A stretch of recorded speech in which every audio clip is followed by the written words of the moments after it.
All right, ladies and gentlemen, welcome to another episode of Thought Not Thursdays. This is a paper standard event. I welcome you all in. 101, welcome in. Does anyone like Gouda? We all love Gouda around here. We're big cheeseheads. Round one is much underway. I have a co-caster today. He is standing outside waiting.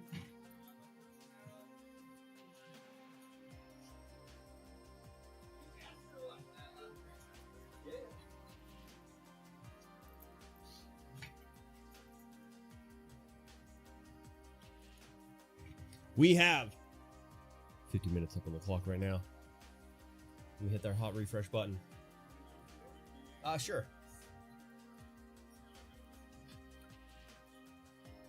Round one is already up. We've already got people on the table. We have Garion versus Erica. We have a guest caster in the studio. Duckham. Hello. What is up? Where am I looking? I don't know. Yeah, hang on. Let me get the other view up. There you go. Oh, hey, look at that. Beware salesman? We got salesman? Beware salesman Mike. Alright. What are we looking at here? We got Erica versus Garion. Garion's gonna be playing that pirate deck. Oh. Garion's gonna be playing that pirate deck he's been touting for the past little while. He's been brewing this up. Wonder what is going to be happening. Do you know what Erica's playing? Probably Mono Redburn. Oh, yeah. Is that Erica, very popular in this modern? Yes. Okay. Not super popular. I think Erica's the only one who actually plays Mono Redburn. In Kamloops, anyway. I would argue against that because I know that Blair also plays Mono Redburn. Does Blair play Modern? That's the real question. Yeah, he plays Mono. No, but he plays Modern. Is he here? Oh, he's playing right now. Yeah, he's playing right now. He's facing up against Rob. I guess he played last week as well. Yeah. Where's your hand, Erica? There it is. All right, let's take a look. See, what are we looking at over here? Sun-baked Canyon. Yeah, can't really see Erica's hand too well. It looks like it's full of burn. Mmm. Ooh, a Tarn and Pass. What a classic first move. I saw Boros Charm in there. Oh. He evolved to Duck Commander. Hasty. Yeah, Monastery Swiftspear. Very Always good in a burn deck if you need to get in that little extra damage. Kind of hard to say no to those. Now we can see a lot of burn in Erica's hand. There's so Oh, yeah. much. There's so Rift much. Bolt, Lava Spike. Bolt Wave. Yeah, that was a recently released card. In Foundations, was it? Was it? I'm not entirely sure. Okay. Your knowledge on this is much more than mine. My knowledge is coming from Standard, you know. So if I see a card that's from Standard, I recognize You'll know it. You'll know it. I could rattle it off to you off by heart.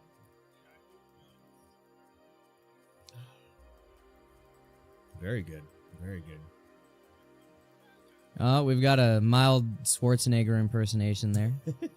Very mild. Yeah. The chat can't hear what the table hears. What we hear, so only we can hear the table. Oh no. Is that just so that they don't have to like police their words out there or something? Well, that River, how's it going? That, and if we're talking and they're talking, it's just a jumbled up mess. No one can understand what's going on. That's fair, that's fair. Hello, hello, River of Tears. Oh, there it is. Whenever an artifact enters the battlefield under your control, 1/1 counter on a pirate. And a Mox Amber as well. Ooh. Hey, it can tap. He's got a legendary creature. It sure does. It works, it works.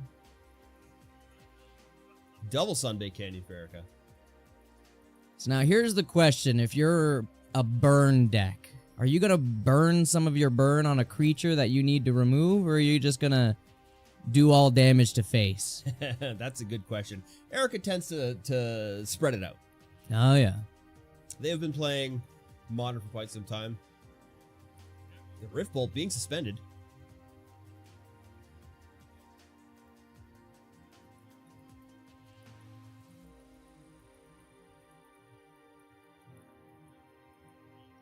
Oh, there it is. Lava Spike for So, free. prowess trigger on the Swift Spear. It's going to be a 2-3. What were the stats on Storm again? Lannery Storm? Not sure. Oh, no. Didn't attack with the. There it is. It was a 2-2. He could have gotten in. Oh, or that guy, yeah, Erica yeah. could have gotten Erica in coulda for gotten the in, yeah. the Monastery Swift Spear, holding up a blocker, I guess. 2-3 into a 2-2. There it is. He's starting. Oh yeah, here we go. Tap, draw, discard. Whenever you discard a island, pirate, or vehicle Yeah, card, vehicle create card. a tapped treasure token. And then that works well with Captain Lannery Storm because then you're gonna sack that treasure and grow. There's a lot of grow happening here. Oh. Burning Inquiry. Oh, Each player draws 3 and then discards 3 at random. and of course the pirate deck doesn't care about that because they already got Bonnie and Reed out there to make treasures if they discard things that they care about. Yep. Yeah, the pirate deck's a real thing. And then there's gonna be, what is it, Mako, Swashbuckler Mako or something like that. Whenever you discard one or more cards, put that many 1/1 counters on it. Maybe we get to see that come out too. 3 bolts from Erica. 3 bolts. That's rough in a burn deck. That's Well, a lot of juice going to the bin. gotta keep the charm though, and the Eilidon of the Great Revel. 2 of those.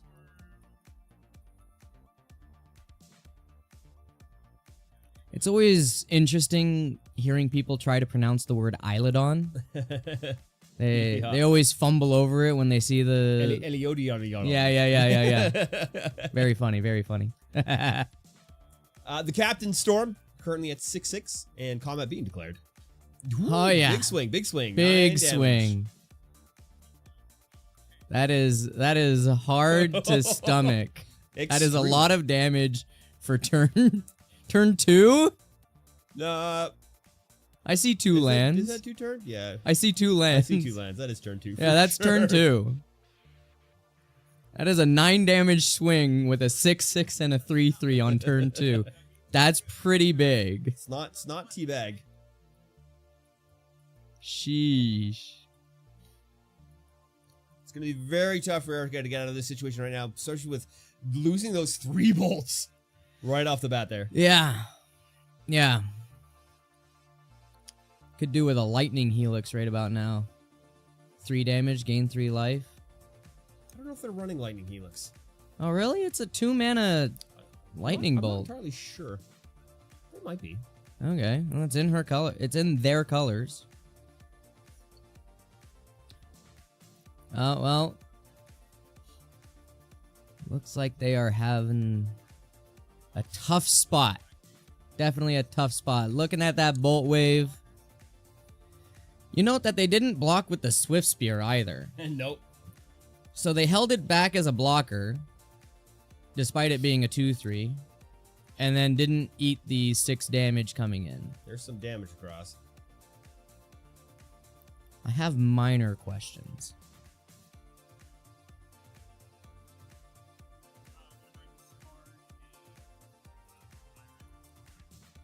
Now we got the Eilidon of the Great Revel.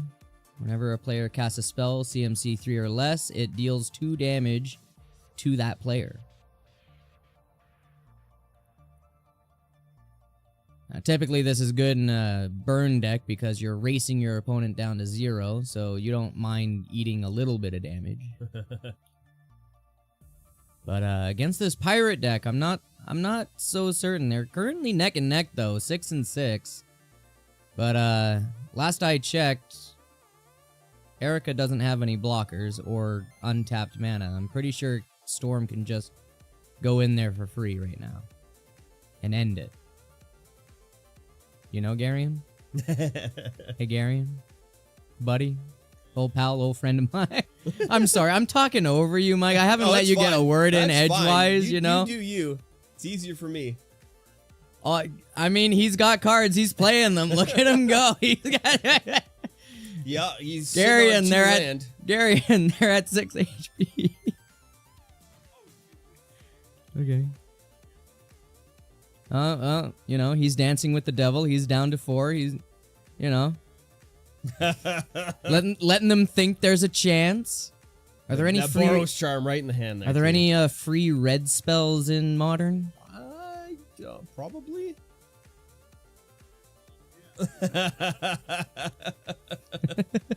That's it. We're gonna go to game 2. All right, there it is. Game 2.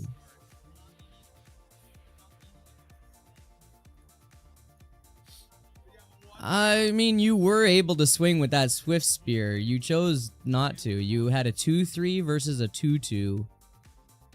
You chose not to swing with it. Yeah, I'm not sure why. I don't know. They held it up as a blocker and then didn't eat the 6 damage as well. Yeah. But it is what it is. Oh, we got a judge call on the field there. They're moving to game 2. They're doing some sideboarding. Bit of a judge call. They're yelling. Oh. There's the judge. Judge is in. Judge? Judge is here. What does the judge say? Can't hear. We don't know. Not a clue. What is the problem? Seems to be Also don't know. easy. Wham. Apparently, Garion doesn't have a sideboard against this deck. Well, you know, There's only so many things you can sideboard against. when you're facing a race deck, you know, the pirate deck is also kind of a race deck, and from what we saw, it looks like the pirate deck just races harder, but maybe that changes. Who had the play there? Do you know? Was it Erica or Garion? Erica had the play. Ooh, that's and rough. Continues to have the play. Yeah, that. When you're in a tempo deck, or not tempo, but when you're in a race deck and you lose on the play, it doesn't look good for you, because it was a pretty serviceable hand that Erica had. Oh yeah, for sure. But with that whatever Garion played, the draw 3, discard 3 at random, that really screwed everything up. Yeah, discarding the 3 lightning bolts, Yeah. that kind of hurts.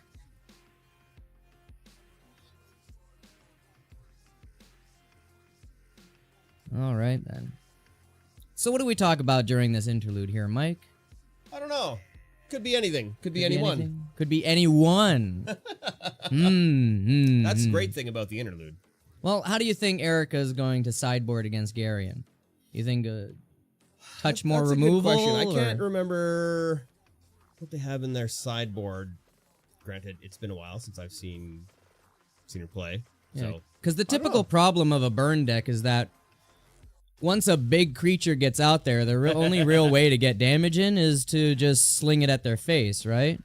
and just burn, burn, burn. Yeah, and burn, burn, burn. So, Oh yeah, there's some cards. is it? Oh. There's a Ragavan. Ooh, oh yeah, Thank you, Ragavan. Fleming. Got the monkey. Oh, Goblin Guide. Oh! Now that is great value. 1 drop for 2/2, but it can potentially let your opponent ramp. Yep. Because every time it swings, it's going to let your opponent look at the top card of their library. If it's a land, they put it onto the field. If it's not a land, it stays on top of their library. But, you know, it's very scary because if your opponent starts ramping, they get out their big spells really quick, and then you're just sort of left there wondering, where did things go wrong? How could this happen? Oh, sorry, copyright. Can't do that. Was Gary just singing that too? Maybe? It sounded like it. Sounded similar. It sounded very similar. But they can't hear what Garion's saying. No, so. definitely can't. Yeah. It's faint. Oh, in the yeah. What's background your if it talks opinion to of these yellow bordered cards? the gold, Yellow bordered. the finish line, Yeah. first place foil? Yeah, I would use a word, but love I'm them. not sure if I'm allowed to say it. Oh, the piss foil? Yeah, the Go ahead, piss use it. color. The piss colored border. I love them. I think they're cool as frig. Listen, I have mixed feelings about this set. There was a lot of good cards that came out in Aether Drift. There was a lot of, in my opinion, questionable art choices. The really ugly cards, the piss bordering. I don't know. Yeah, Ooh. it's all mixed. 'cause Early I- Eidolon too. or Look at very that. early Eidolon. I have I have a mat with all that art that you hate. Ah, So I think it's fantastic. fantastic. That's great. I'm loving life over here. Got to admit. There is a very expensive Urza Saga on the field now. Yeah, I remember. Oh yeah, the textless Urza Saga. Textless Urza Saga. Why would you There's- print a textless card of a card that has so much text on it? Are they just gonna memorize the whole thing? This is some malarkey. And that's Garian's? Yes. That is Gary. What is he fetching up with that Urza Saga, huh? I don't know. There's got to be some sort Probably a of fetch Mox. target. Oh yeah, Imagine there Mox. is those Moxes. Oh, For 2? oh. He swung with the monkey, so he had a treasure. There it is, Breaches! Now that's good for a Pirates deck. He's a classic mainstay. 3/3 first strike. Whenever a pirate you control attacks, do one of his things. It's pretty okay, Pretty okay. River of Tears commenting in. Well, yellow border on lands in some cards are god. Good. Good. But on some is so bad. All right, so you have some mixed feelings. I'm on the I don't think it's great. Mike's on the he thinks it's awesome. Yep. Art is a medium that polarizes people. I'll just have It to sure does. I'll just have to fight Mike later. All right, let's focus here. We got I imagine you win. another Eidolon of the Great Revel. Oh my goodness. Erica laying the beat down on Garrett, just not letting Garion do anything without paying some life. Actually, a cute bunny. Welcome in. A cute bunny. Actually, a cute bunny. Actually, very bad lands in my opinion. SpongeBob SpongeBob Counterspell is godlike. Oh, don't, no. Well, at least the SpongeBob thing is a secret lair. But oh no, when we get the Spider-Man universe coming out for standard, that's oh no, because universes beyond products are so pushed. Anyways, let's see. We got whenever a pirate you control attacks, choose one that hasn't been chosen. Create a treasure. Target creature can't block this turn. That's going to be important for him. And exile the top card of your library. You may play it this turn. So Breaches is just a great card. It can ramp you up. It keeps the cards flowing. But it also can help you get that damage in. And then over on Erica's side, we got Lava Spike for some damage. You target player or planeswalker. Deflecting Palm. Deflecting Palm here might actually be the clincher. Oh, yes. Yeah. Erica's gonna keep up some mana. Garion's gonna swing some lethal damage, and Erica's gonna be like, lol. No. Yep. Garion really puzzling what to do with these 2 Eidolons now. Since Yeah. all his Yeah. CMCs are so low. Every spell effectively costing 4 life. Ragavan. Swing with Ragavan. Maybe get something off of Erica's top.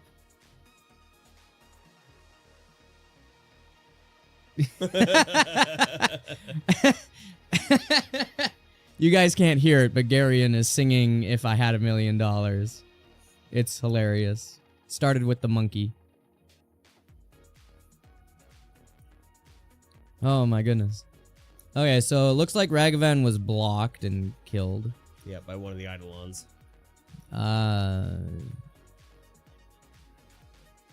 Is the Eidolon a creature? It is. Yep. 2/2. That's crazy. Could have been blocked by the Goblin Enchanting Guide creature. as well. Yes. We're also down to 1 Eidolon. What happened to the second one? Did we miss it? Yeah. The Eidolon blocked. Eidolon blocked Ragavan. All right, Ragavan's a 2/1, right? Yep. Yeah. Surprised that you would block with the Eidolon and not the Goblin Guide. Yes, a very curious choice. Because the Eidolon's providing value on the field, whereas the Goblin Guide is potentially providing your opponent value. These are questions. Yes. All right, well... do you remember what Boros Charm does off the top of your head? It's a modal thing. Does one of 3 things, Yeah, right? 4 damage to target creature Planeswalker, I think. Yeah, you gain 4 life off that? I think so. Okay. I mean, we can always look it up. Yeah, bring up Boros Charm for me. Because we saw that in the first game, too, and it was never casted. 4 damage, permanents you control gain indestructible, or target creature gains double strike until end of Yes. turn. Okay, so 4 no damage life target gain. Player or Yeah. Planeswalker. Yeah.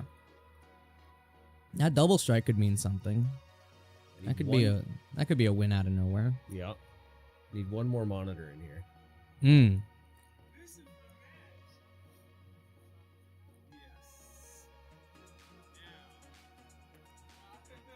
So we're on Garion's turn now. He just ticked up Urza's Saga to 3. Still sitting on 1 land and 1 enchantment. Well, I mean, Urza Saga is a land, but it's dying right now. Yep. He's debating on whether or not to make the token. Floating colors. Cracking it. Artifact. Alright. He's gonna go grab the Mox because he needs... Oh, he went past it. What is he going for? What are you after? You need mana. Morgul Knife. That is a 1/1 lifelink trample. Shadow Spear. That's what it is. And then for Yes. 1 permanent your opponent's control, lose hexproof and indestructible until end of turn. Equip of 1 or 2 is that? Looks like 1. All right.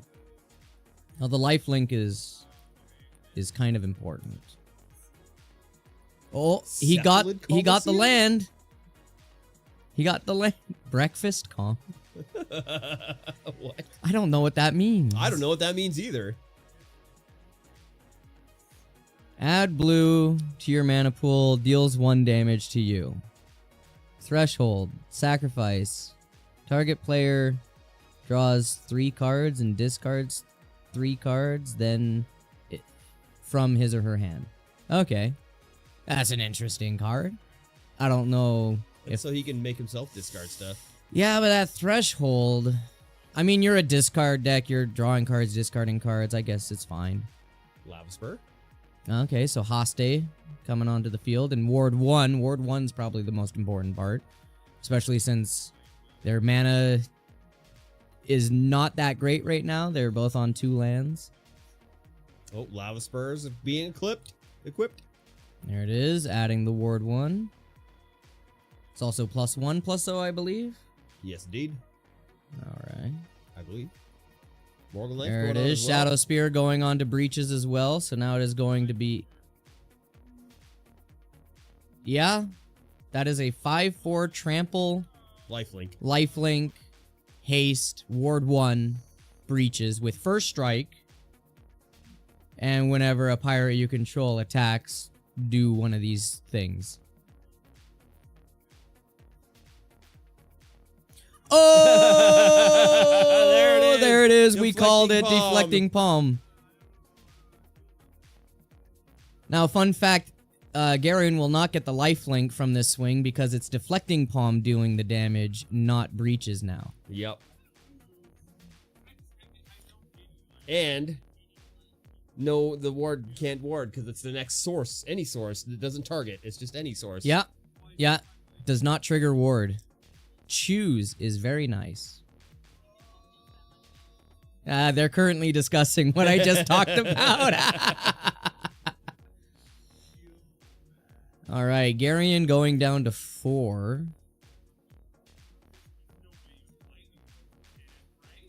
Oh, he's down to Oh, 3. he's down to 3. Oh my goodness. There is a lava spike though, going There it to is. game 3. Erica managing to eke out a victory right there with a well-timed Yeah. Deflecting Palm. Good for her. Deflecting Palm's a great card. It is Erica's actual birthday today. So Oh. big happy birthday to Erica. Well, happy birthday, Erica. I would wish you good luck, but we gotta remain unbiased over here. You know yeah, how it it is is. Erica's, Jordan's, and Braden's birthdays today. Jeez. Not today. Braden's was 2 Is days ago. everybody born Jordan's on the was same yesterday. day here, I guess. Everyone's born on the same day. Everybody born on the same day. Well, within days of each other. Well, you know, if you think on the cosmic scale, we could all technically be born at the same relative time, depending on what it is we're orbiting. Yes. Right? Like, if we're going based off of the super massive black hole that we're orbiting in our galaxy, then we're all not that far apart from each other Sure. age-wise, right? No, definitely not. We just arbitrarily chose the sun to mark our age. Yeah. I wonder how many times we've been around the black hole. I don't think... Oh, the Earth... Maybe. No. No. Maybe. I don't know. Listen, that is a conversation for someone bigger brain than me. Me am smooth brain. So, here's something that I don't see a huge amount of, but going from game 2 to game 3, you can sideboard again. Oh. Apparently, AI says about 150 times. You can't trust what the AI says. The AI has said many things and has been wrong. Quora says about 20 times. Oh my, you see how different 20 to 150 is? That's crazy. So here's a question. When it comes to sideboarding, because I don't see a lot of people sideboarding game 2 to 3 a lot. Because they do all their sideboarding game 1 to 2, and then it's like, hey, I'm not sideboarding anymore. It all depends on the matchup Mm. and who's on the play. It- So yeah. if Ken gets up, he will sideboard each game depending on if he's got the play or got the draw. And that's good because how you define, or not how you define, but having the play versus not having the play changes so much of the dynamic Oh yeah. for how you're able to come across in the game. When you're playing, what Ken plays, hasty. So Yeah, I know. He's a very aggro player. that's what he do. And unfortunately, aggro is the antithesis of my deck. Yes. I like slower games. Hopefully Monstrous Rage gets banned end of March. I can dream. I can dream. We get a ban list coming out at the end of March? Yeah, the last day in March, they are updating the ban list. The community is speculating that Up the Beanstalk and Monstrous Rage will get banned. But We see a lot of Monstrous Rage around here. We don't see too many people playing Up the Beanstalk though. there is no confirmation. Well, Up the Beanstalk is the mainstay of the Domain deck, which is currently running rampant through the pro scene. Okay. And the only deck that challenges the Domain deck really right now is the Monstrous Rage aggro deck.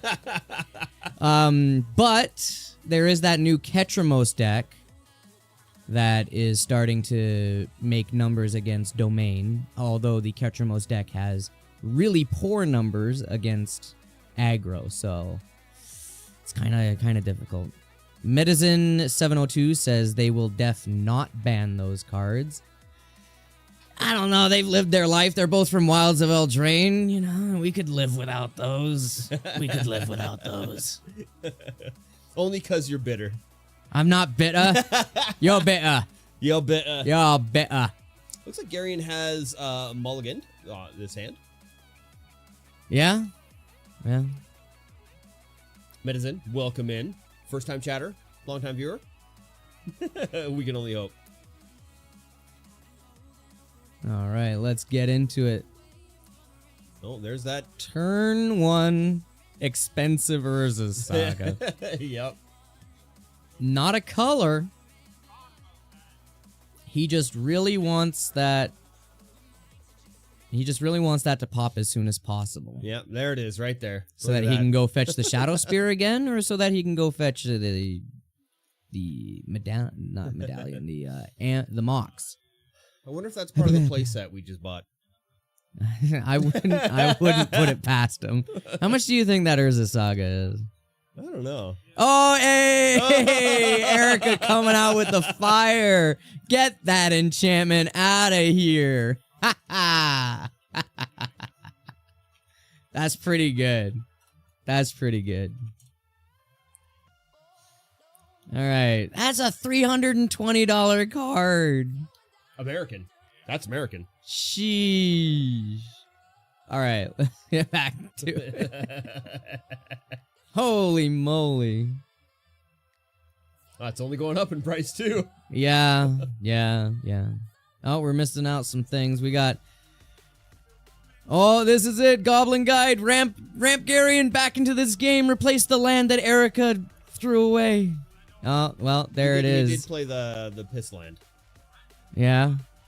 Well, it looks like this is going to be Erica's game because Garion is in a rough spot. He lost the momentum because his land got blown up, which is the risk you run when you run an artifact or enchantment land. Yeah, I almost forgot that Urza's Saga was an enchantment land before Valgavoth's Lair. Oops. It's crazy. The screaming Oh, nemesis. there it is, Karen! We got Karen coming in. Oh, Yeah, there it is. Garion scooped. Yeah, That's the scoop. that's pretty much it. It looks like Garion was out of lands and out of things to do. He was really relying on that Urza's Saga to pop. Yep, definitely was. That is rough. He had a really strong showing game 1, and then it just sort of petered out game 2 and 3. Yep. Game 2, there were some decisions back and forth, but game 3, there was no shot. Just, that's the way the cards fold, or shuffle, I guess. That's the way the cookie crumbles, is what I'm trying to not say. Just say it. No, I don't want to fine. say it. I don't want to say it. You can't make me say It's it. fine. We'll go to the concourse. We still got the one game left. It looks like they're going on to game 3 right now. That's a game right in the middle of your screen. Emmett versus Brandon. I don't know what Emmett's playing. He's been in Mexico for the last month, so haven't seen him on the modern circuit. But Brandon is of course playing Amulet Titan because that's what he do. That is what he do. I know what Amulet Titan is. That is the last game currently left to report. There are 19 minutes 40 seconds left in this round. Okay. Let's see. Oh, I have no idea which last name is Tom. Hammer. Tom is Thomas Hammer? Tom Hammer. Well, he won his game, so. He did. He's playing something brand new, so I would like to see him. Or up no, on that wait, he table. lost his game. Brendan won the game. Oh, 1-2? yeah, 1-2. Sad. Oh, well. I mean, I'm not allowed to show favoritism. I mean, you can show favoritism. It's probably all right. Well, just remember, if you are a brewer yourself, do not feel bad after 1 or 2 games. It's too small of a pool to really see how things play out. But gosh darn. I wish it was a little easier to brew. Ever since the internet came along, it's so much more difficult to brew. Yep. There's this, if you're by yourself, you're up against this big old think tank. Yep. But I'm gonna make it work, Mike. I'm gonna break through. Yeah, you're gonna do it. I'm gonna do I have it. Faith. Using a mechanic that everybody scoffs at. Oh, you're playing face down creatures? Oh, what a scrub. Oh. It's my favorite mechanic. We just need a little bit more support and we'll get there. A little bit more support. We already had 2 sets. A little bit more support. A little bit more support. We'll get there. Well, Dragons of Takir Dragonstorm, rather. Yeah, I'm Coming hoping for some. I'm hoping for some 3 Triome support coming out in that one. Although, unfortunately, I don't think it's going to be Triomes in my colors. Very unfortunate. Very unfortunate. Because I made the deck Bant. Yes. Yeah. Yeah, there's no Bant in Tarkir. No lands spoiled yet, from what I can tell. Oh, there's the MSRP. I would like to know where everyone's pulling their MSRPs out of. MSRP? Yeah. Manufacturer suggested retail price. I I don't get an email or anything from Wizards to be like, hey, this is our MSRP. As far as I know, people largely do them based on vibes. Straight up vibes. Yeah, straight up vibes. They have no idea. Once the pre-orders go up on Amazon, that's when you know what. Man, you know, is. people speculate on prices of things all the time. You remember Bootlegger's Stash? That thing was speculated at like $40, $80 at one point. $80 for like the full art, whatever. But like, it tanked. It tanked so hard. I don't even think it's going for over $5 now. I think it's actually like less than $1 at this point. What was it?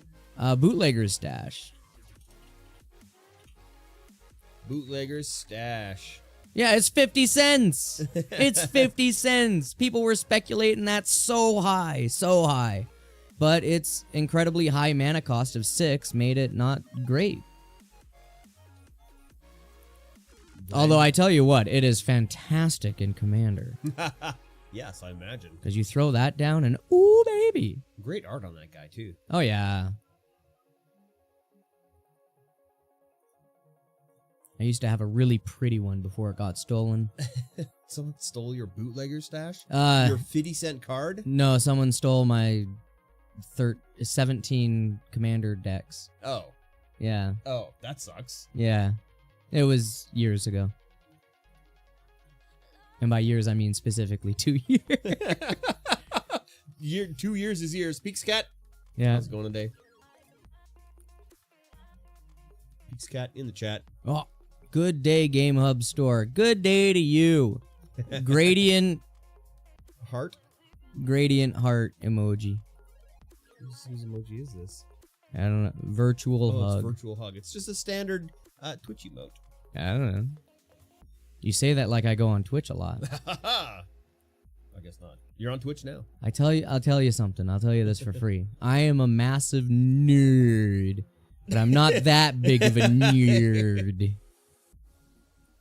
You're a pretty massive nerd. Yeah, I'm a pretty massive nerd. Your downtime when you're not in the store is being at the gym so that you can throw around medieval dudes more. I'm doing less of that because Yeah? I'm not fit enough in my journey at the gym yet to be thinking about activities that are physical like that because I'm just too tired and sore from the gym. Maybe one more year in the gym and then I'll have the energy levels to do that sort of thing. Get out there in the medieval times Yeah. and throw some pole. Man, you don't even. Man, back in the day, I was much more of a nerd. I played League of Legends. I did shoutcasting for League of Legends. Shoutcasting is very similar to this. Oh yeah, right? for sure. Yeah. Playing video games all the time. I don't do enough video games all the time. I can't tell you the last time I watched an anime. I can't tell you either. Oh wait, yeah, I can. Well, was it an anime? Is Blue Eye Samurai even considered an anime? Isn't it Western? See, that's the thing, is that the difference between cartoon and anime is just where it's made. If Yeah, it's made in the West, it's a cartoon. If it's made in the East, it's an anime. And everything's kind of blurred now. Yeah. With the CG in and the stuff like that. Yeah. So it's very hard to tell. I mean, I watched it in English, so it must be just been a cartoon. Do you have a favorite? I mean, we're in downtime. We can talk about whatever it is we want. Oh, yeah. 100%.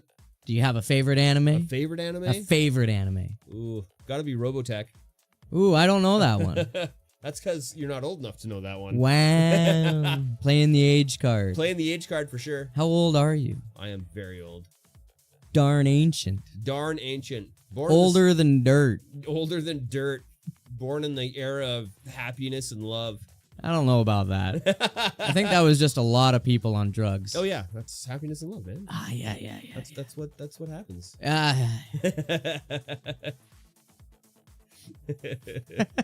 Yeah, straight out of the 70s. That's where we came from. Okay. So what was Robotech about? Robotech's just a space opera. Okay. A space opera with giant mechs. Like and Evangelion or something? yeah, it's the same era, that's for sure. Gundam? Same era. All that kind of stuff, kind of born out of the same time. Sailor Moon? Oh yeah, same Oh, time. okay, yeah. It's kind of the same time. Oh, yeah. Oh yeah. Yeah. I mean, God, what the heck's it called now? Oh, I can't remember what that anime is called. The Pit into the Pit anime. The Pit anime. Made in the Abyss. Made in Abyss. Made in Abyss. Is I an never heard also of this one extremely either. good anime. That's wild. Well, maybe you've heard of mine. My favorite's Buso Renkin. Buso Renkin. Yeah. I don't know that one. No. It was back in the age of all those super popular alchemy animes. Oh yeah, yeah. Yeah. This looks. This cover art looks very Yu-Gi-Oh. Well, it actually had nothing to do with Yu-Gi-Oh. Yeah, I didn't think so. Yeah. Nah, it's just alchemic warriors fighting homunculi. It was very good. I liked it. It's my top favorite anime of all time. Followed closely by Berserk. Berserk. Yeah. The 1996 one. Yes. Yes, of course. Tech. The 1996 one just had such a magic to it. They never they never captured that again. No? No, No. all of the other ones are marred by bad artwork, bad CGI. Yeah, there was a weird time in anime where everything was transitioning to CGI, and it's just like, oh, it's bad. I don't like it. Well, sometimes they do it really good. Like Iron Giant, for instance. That one had great CGI. Oh, yeah.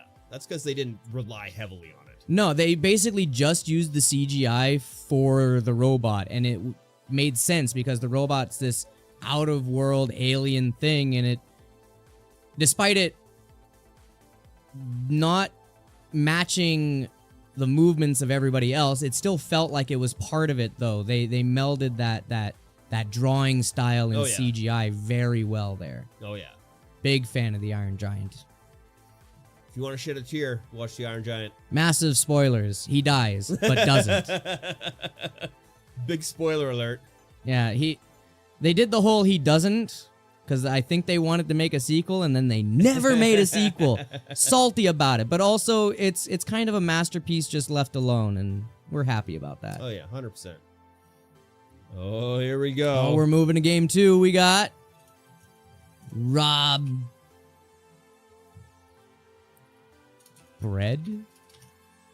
Roberto. We got the Rob Kennedy from Kamloops Ford Lincoln. Doxed. The Kennedy Rob from Ford. It's a joke between me and him. Well, my friend group and him, because he's part of my friend group. It's a joke between friends because for some reason he introduced himself as that to one of our friends. Or no, he didn't introduce himself. He just texted one of our friends and said, "Hey, this is Rob Kennedy from..." And it's like, buddy, we know you. We've known you for a long time. Why are you doing this to us? I'm gonna find him now, and I'm driving up from America. Good luck with that. You know, I think there's multiple Ford Lincolns in Kamloops. I mean, is this a championship playmat right here? Yes. Look at that. Look at that. Championship playmat. And that's the Mayhem Devil art. Yeah. Wonder where he got that from. Did he win that RCQ at DCG? No. The standard one? Yes? No. No. I Yes? don't know. They didn't. Oh god, we're a minute behind. Oh my goodness. Oh my god. Oh my god. Oh we're no. behind. We're a minute behind. Why are we so far behind? I don't know. You had one job. You had one I job. wasn't listening. Oh, okay. Well, okay. Looks like Rob has the play. I wonder what they're playing. We got the blue sleeves versus the green sleeves. All right, we got red, blue, white versus... Good luck, Brad. Good luck, I'm gonna... You know what? If ever I end up at the table, I'm gonna be better about showing my hand. This is rough. Right? We need better hand camera. I mean, some people just play straight vertical, or they play way back here. Yeah, it's fair. Way. That's fair. How do I come across? You're actually not bad. Oh, okay. Well, in that case, I won't change a thing. Pizza cat.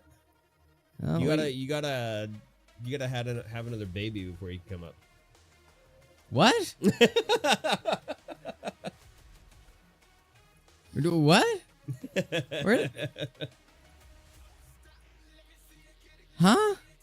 Exactly. 4th of July, let's go!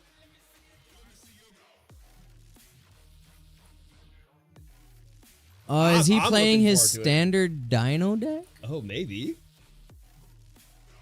Because I saw Vorinclex in there. Like regular Vorinclex. Not like the flip Vorinclex. Monstrous Emergence? Oh, that's not a standard card. Vivian Reed. Okay, so this is a modern deck. I can't read that card. I hate that artwork. You cannot sell me that artwork. Oh, it's so good. I know what you're hate talking you about. and everything It's you so stand good. for. I'll have you know.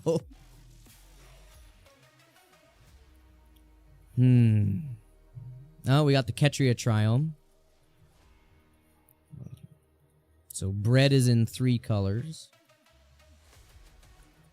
What were the colors of Ketria Triome again? It was... Look at that. We can see the microphone ever so slightly in the shot. Oh my It's right goodness. there. What kind of a cut rate production is Right? this? Oh, Oh, Territorial Kavu Domain. Oh, and then what was that? Oh, they are blazing through Oh turns. my god. Yeah, Territorial Kavu, if I remember correctly, gets bonus power and attack to, it's equal to number of basic land types. So Yeah. they already got 4 types.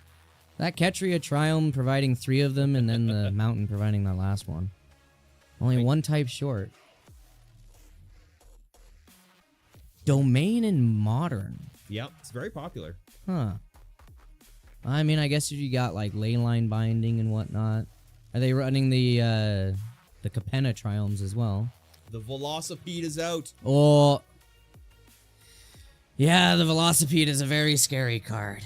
Giving 1/1 counters to things and then more 1/1 counters to more expensive things. A very scary Dune Buggy. It's like, yeah, if its mana value is less than 5, give it a 1/1 counter. If it's greater than 5, or if it's 5 or greater, give it 3 1/1 counters.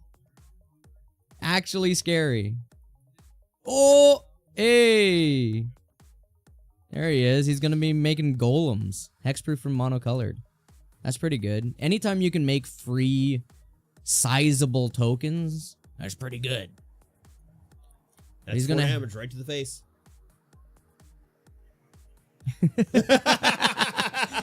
He just Brett just mentioned that he's hexproof from monocolor or Yeah, multicolor. and Rob is playing a monocolored, mono yeah. green deck. So he's never getting rid of that General Ferris unless it's through combat. Yep. And Ferris is never going to block because he's just going to make free tokens. Yeah, so this is a take on his standard deck. Mono a mono. It is mono a mono.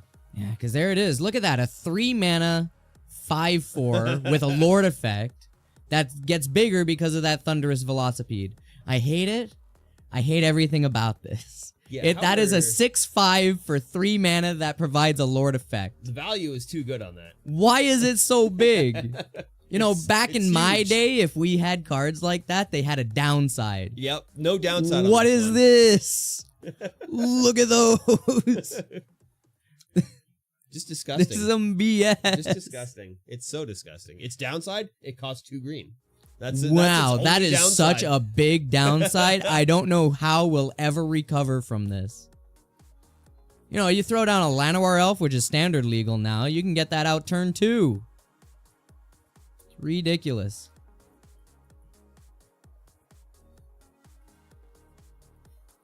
Brad, why are you tapping the Kavu to block? No, he's he's attacking. swinging. Okay. He got rid of the Imperiosaur by Leyline Binding. Ah, okay. We're a little bit... Oh, no. No, not this again. I am not a disappointed dad, and you can't tell me otherwise. Hey, X is one invasion of Ikoria. He's fetching an elf. This is what this man is doing. He is using a whole invasion of Ikoria to fetch an elf. Let's see. I hate elves. Let's see. You can't tell me it's not an There elf. it is. There it is. There it There's is. the elf. It's an elf. There it There is. it is. Hey! Hey! I called it. It's an elf. I hate it. But, you know, man needs the mana, I guess. He I needs suppose mana. So he's only sitting on 3 land and an elf. Yeah, free elf. That's not free. It costs 1. It costed 3 technically. Technically, Technically, that costed 3. Technically. Ooh, Bloodbraid. Cascade. yeah. Let's go. Cascade, Oh, Cascade triggered into a Generous Kavu. Ferris, trigger into Kavu. Yeah, listen, Rob. I don't want to tell you that the writing's on the wall here, but I think the writing's on the wall here. Unless you manage to throw down some humongous dino that just can't be dealt with, you're kind of cooked, my dude. Channel batteries are dope. Thank you very much. We got them done up. Now we need some sub emotes. Is what we need. Yefe. Who is Yefe? It's me. You're Yefe? Hefe, Hefe? the boss. The boss? Sure am. Oh boy. Where am I? I don't know. Ugh. That is quite the board state that Bread has just Yep. vomited out onto the field. Sure has. I don't know if you know this, but there's also 2 tokens down there as well, represented by dice. Buy dice. Rob, I think you're going to game 2 there, buddy. I think the writing's on the wall. Yep, they might be. Bread's name is making me hungry. Baby needs bread. Mama needs bread. Oh no. Oh no. Well, how tall is this bread? Is he short bread or like baguette long bread? I'm gonna go get some bread sticks. Yeah. I mean, props to Rob. He's playing it out.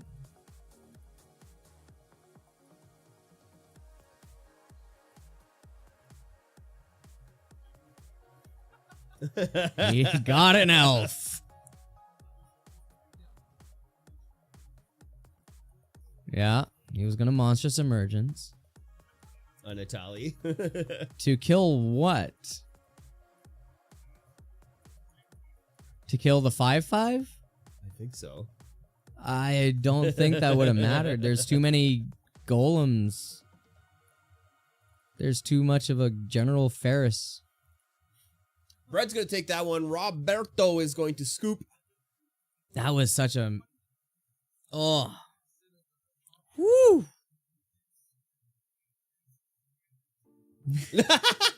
So Rob is playing a standard deck. Yeah, Is Vivian reading standard? we're about to find out. Vivian... you spelt Vivian wrong. How many V's? Oh my god, where are my fingers? I don't know. I think it's Vivean. That is a J, sir. Maybe VIVI? There we go. Vivian Reed. There it is. That is a T, sir. Oh my goodness. My arms are so far away from the thing. Alright, click that. Oh, I can't check legality here. Oh, you need to be on 19. Scryfall. Oh, yeah.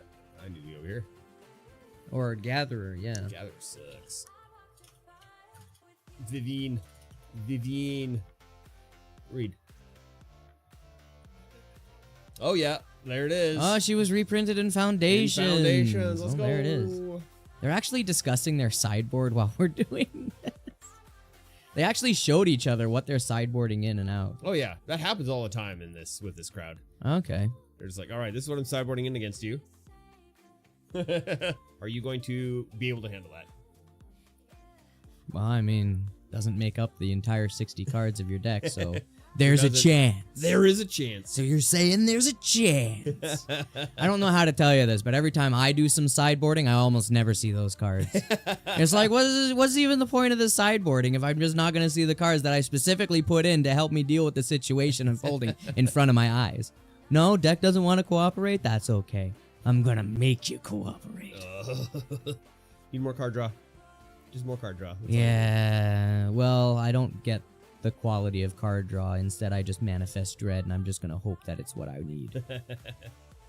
Did manage to do a really spicy turn 4, was it?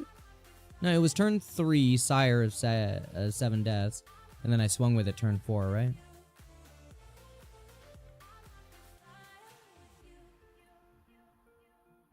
Who this? Ah, Sith Vlad. Just checking out the, we're going to be starting Constructed Star Wars Unlimited Oh, yeah. on Saturdays. We're trying to figure out what day or what time is best for everyone. So far, the vote is tied 3 to noon and 3 to after 6. We need a tie break here. Well, you have my vote. There's 8 votes in currently. The Star I Wars didn't Unlimited vote. crew is not super big, Oh, yeah. but we're hoping to grow And it. it's a popular franchise. I'm sure it'll grow. Oh yeah, and it's a fairly good game.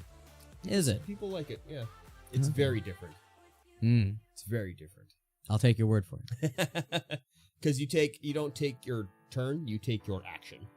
So it's action on one side of the board, action on the other side, action. I mean, you can change the name, but, you know, tomato, tomato, potato, potato. And you draw 2 cards every turn and resource 1 card. No lands. Just like all the newer style games, like there's no resourcing issues. Okay. You don't have to worry about land draws. You always draw something that you can put in as a land or a Oh. resource, as it were. Well, here they are. They're beginning. We got, there we go. Hey, turn 1 elf. There and we it go. looks like Bread put down a Leyline of the Guild pack pre-game. Sure did. That's disgusting. It just makes all of his lands every basic land type, Yep. which is, you know, He's already got domain. pretty good for well, technically, well, he just played a land, so yes, now he has domain.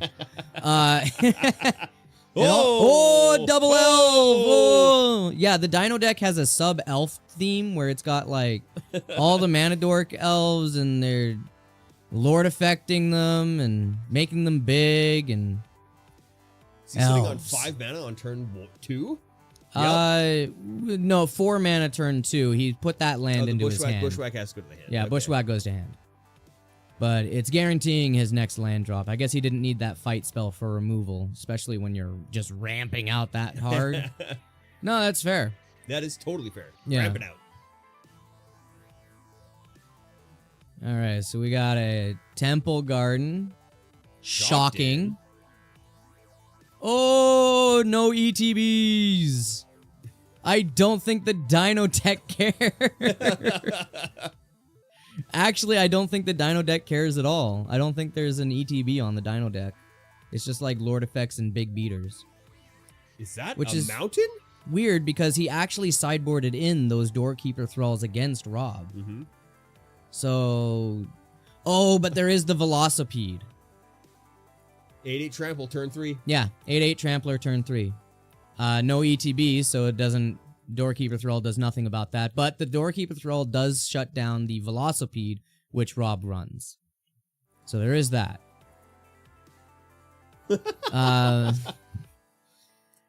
Bread complaining he played his Doorkeeper Thrall during his own turn. Well, I mean, if you didn't have a better play and you weren't holding up interaction... But you gotta bluff. Always be bluffing. Yeah, always be bluffing. If you can, you should always be bluffing. ABB. Always be bluffing. You never know if he was going to swing one of those elves and you just throw a 1/2 in front of it and Yeah. eat one. You know? But yeah, an 5 mana, 8/8 Trampler with abilities, no downside. Yeah. What are we living in here? What timeline is this? Get me out of here. Well, the Rex got out of there with the Leyline binding, so. Yeah, Done. thank God for that. And there's another one. And there's another one. And another one. It's the same one with a different art. It's the Moose Rex. Because he's got them He big, does have them big moose big horns. moose antlers. Look at them. Look at them big moose antlers. Oh, behold the Moose Rex. Moososaurus Rex. I don't care what its name is. It's now called Moososaurus. Moososaurus Rex. Yeah. It's a Canadian It's a dinosaur. Canadian dinosaur. I believe it. I believe it. Nine Arsons, welcome in. You know, these are supposed to be they're supposed to represent creatures from Muruganda, right? Because Muruganda is primordial. So they're supposed to be like no fancy effects, just big beaters, hardy creatures, fighting each other, yada yada. But these have abilities. And they're big beefy. They're big beefy with Muruganda, abilities. what happened to you? Muruganda. You used to be cool. Used to be cool, man. Used to be we only had to deal with like Gigantosaurus, which was a 10/10 for 5 mana. But it was all green pips. Super difficult in a mono green deck. It's very difficult. Very in a mono difficult green in the mono deck. I don't green even deck. know how you would cast that in mono green. Sometimes the stars align. Here comes. Whoa, Oh. here it comes. Oh, Hey, another oh, leyline look, binding. another leyline binding. Goodbye. Who could have guessed that in a domain deck? I'm sorry, that was a good play. That was a good play. Yeah. I'm Luckily, he a had little another salty on the leyline bind. I'm not going to be sad when it rotates out of standard. And then the domain deck finally dies. one. Oh, here comes another one. Oh, Oh, fire, seven, deaths. 7 damage to remove a 1/2 on the field.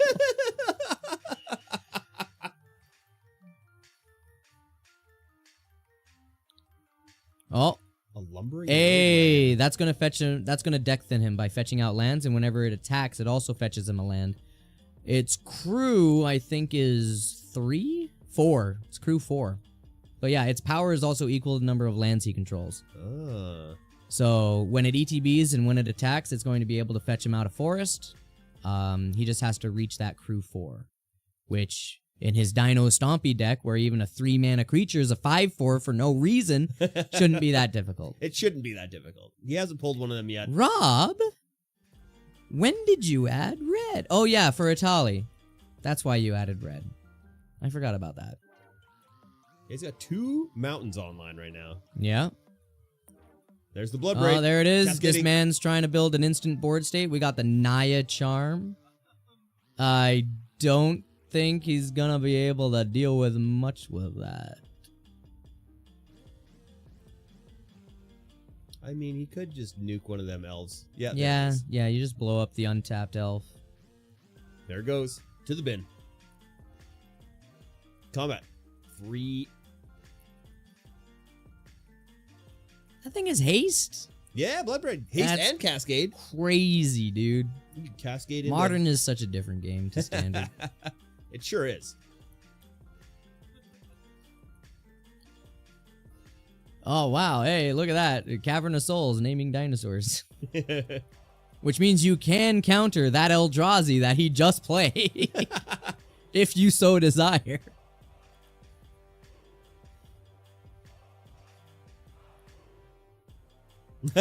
Here comes the World Dragon. Oh, there it is. He used the Sire to crew the World Wagon to swing with that to ramp out another land. That's actually pretty good. A little sad that he had to tap down the Sire of 7 Deaths to do it, though, because missing out on that life link.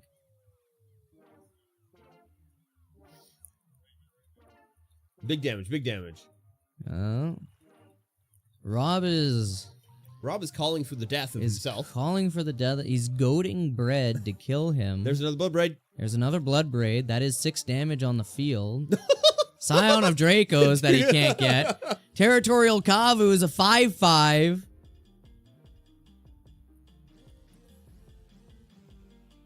Duck commentating before GTA 6. What year is this? What do you mean by that? What do you mean? What does that even mean? What does it even mean? What does that even mean? What does it mean? What does that even mean? Who's Dominic Grillo? Oh no, wait, I know who Dom is. You're Your Bonnie's boo. Boo. All right, Rob going to 9.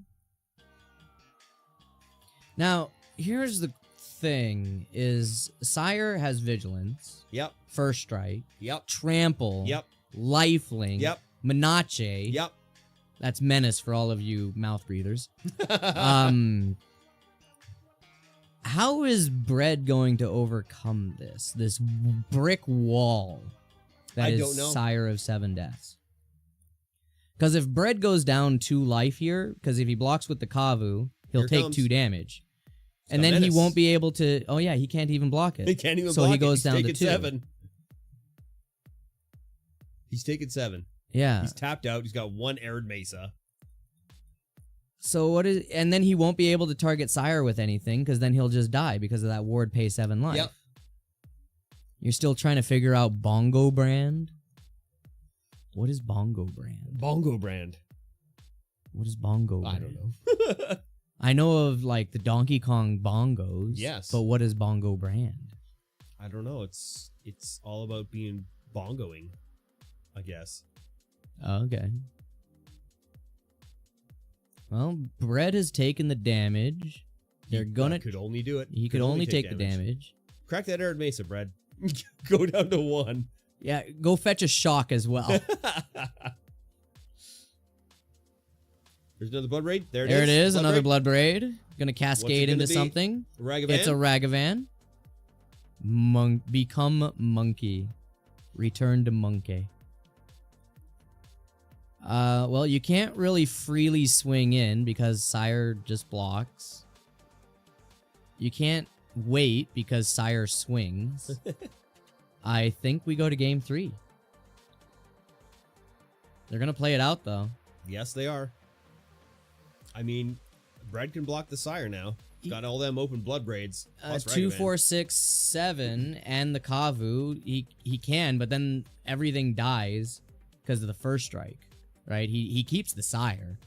Does Bread have a way out of this? It's gonna block with the Kavu to get the Sire out of there. No, even if he blocks with the Kavu, the Sire has first strike. Oh yeah, just nukes everything. So he nukes everything and then takes only a little bit left, right?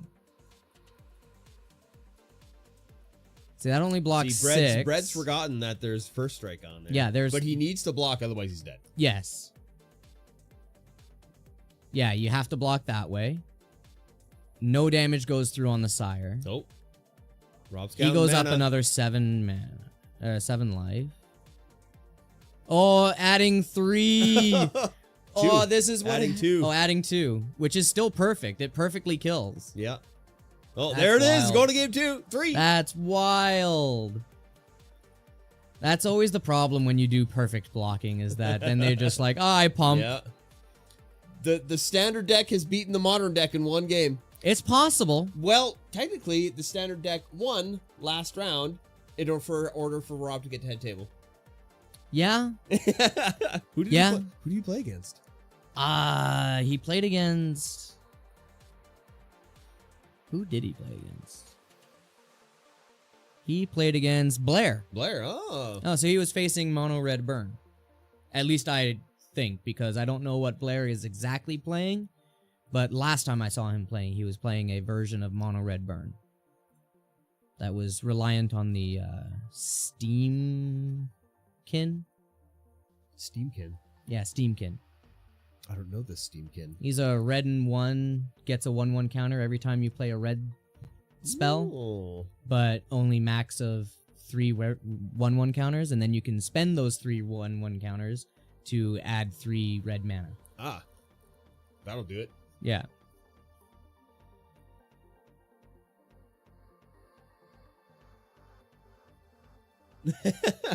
Nobody sideboarding in on game 3.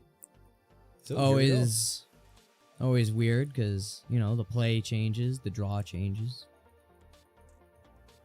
Got an Leyline. opening Leyline again for instant domain. That's Doesn't always look like good. he's got any other mana source? The main thing is I'm not seeing a Leyline binding in his... Oh, maybe that last card of his was Leyline binding. Oh, he's keeping it. Oh, there's a Blood Crypt. Yeah. There's a Blood Crypt. I didn't recognize it. Well, it doesn't matter. He's got domain. Yep. Hey, turn 1 elf. Oh, the Draco is Oh, out. The Draco. yeah, because he costed 10 less. Yeah. That's pretty good.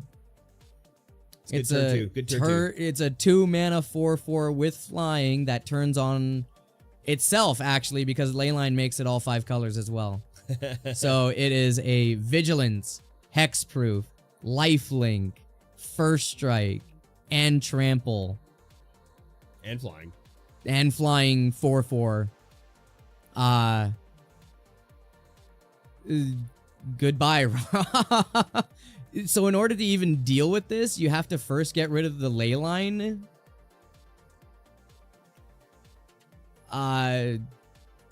Good luck.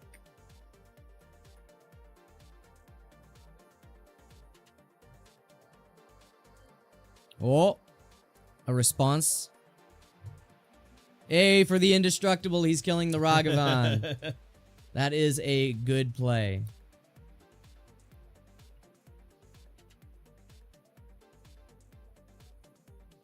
So Rob might still have a way through this just by pushing damage through with big creatures. But it's really hard to threaten the life total of someone where all of his creatures just have lifelink. Yeah. Because even if he gets down Velocipede and the Mosasaurus Rex, that makes it an 11/11 Trampler, Bread just won't care because he'll just gain it all back on the next swing. I think Sire of Seven Deaths is only play here, because then it's a yep. 7/7 reach that strikes at the same time that also has lifelink. Yeah, I don't know if he's got, I don't know how many he's got in his deck. I mean, he's mono green. He should have some form of enchantment removal as well, yeah? I mean, I would imagine he does. Paw Patch Patrol or something like that. Get rid of the Leyline. But out of just his creatures, he needs a Sire of Seven Deaths, or he's kind of bust. Double Arena of Glory for Double Brett. Arena of Glory. Kavu. Here's Kav. It's a 5/5 with all the keywords. And there's the Leyline Binding. This is very over. Oh, yes. This is so over. I've never seen a game more over than turn 2. Scion of Draco. Turned on by a Leyline of the Guild Pact. Holy Dinah. That was a high roll for Bread. Oh, yeah, super high. Oh, we know. He's just counting it out. He's things. counting out all the keywords that he's got because of the Scion of Draco. Yeah. Oh. When this card cycles, Destroy target artifact or enchantment. Did not destroy the Leyline. Did not cycle it. Guess trying to save himself Just here. Played it. Oh, because it's mana value X. Oh, yes. And he can't pay that. How much does that cost? Well, I mean, the Leyline is 6 mana, and the other Leyline is 4. Oh, yeah. The Leyline of the Guild Pact. Get rid of the domain. Yeah. Well, the thing is that he almost... No, he's got 2 Arena of Glories. He has a dual land down, though, for 2 types. Look at that life total. Sheesh. Goodbye, Raw. Yeah, that's it. It's ogre. It's all ogre now. It's all ogre now. You're in my swamp now. Jeez Louise. Well, I mean, you had a good run of it, though. You're playing standard into modern. Yeah, oh, yeah, for sure. I mean, Brett did say he's still wearing the crown, and indeed, he is wearing a Burger King crown right now. Yep. Yeah.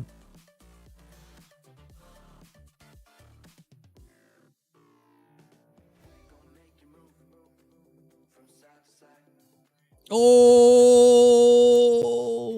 He actually got him! The game's still over, but he got him. Yeah, that 10 damage coming across, but managed to get rid of the Scion. Yeah, that's rough. That is exactly what Rob didn't want to happen on turn 2.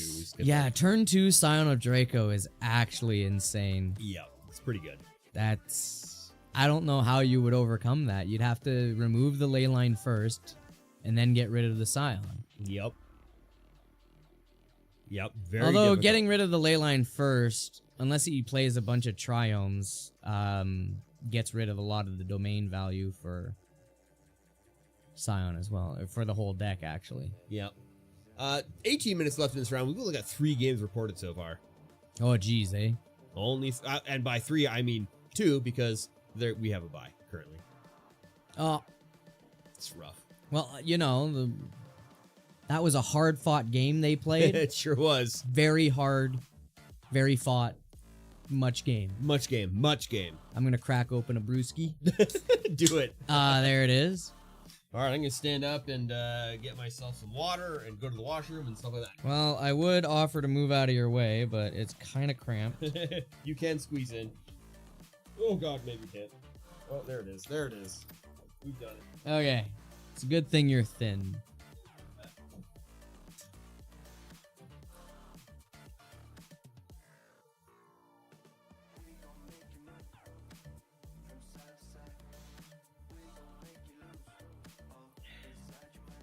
And by brewski, I mean a root beer.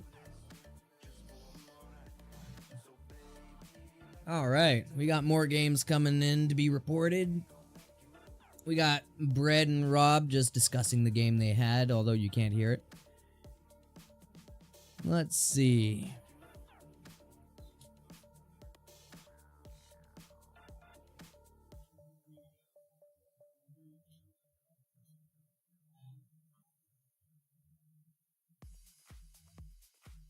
Yeah, Mike's out and about.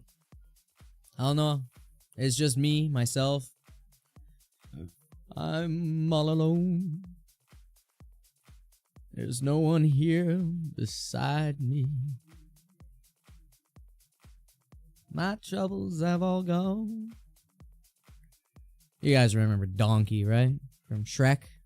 Sings that song. Very brief moment in the first movie. Story of my life right now. It's okay, though. We got you guys here to keep me company. Yeah. yeah. XD. That's how I feel right now. I got nothing to commentate on. I got nobody here to talk to bounce ideas off of. It's just me, myself, and I, and you lovely people. So, I don't know. You got a question for me I could answer?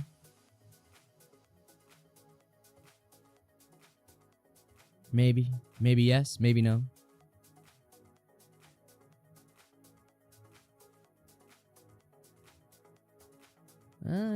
Let's take a look-see here. They're almost finished up all the games. Getting to here. Dunno, not really. Not really. Yeah, it's fair. Kind of putting you on the spot there. My co-host left me. Oh.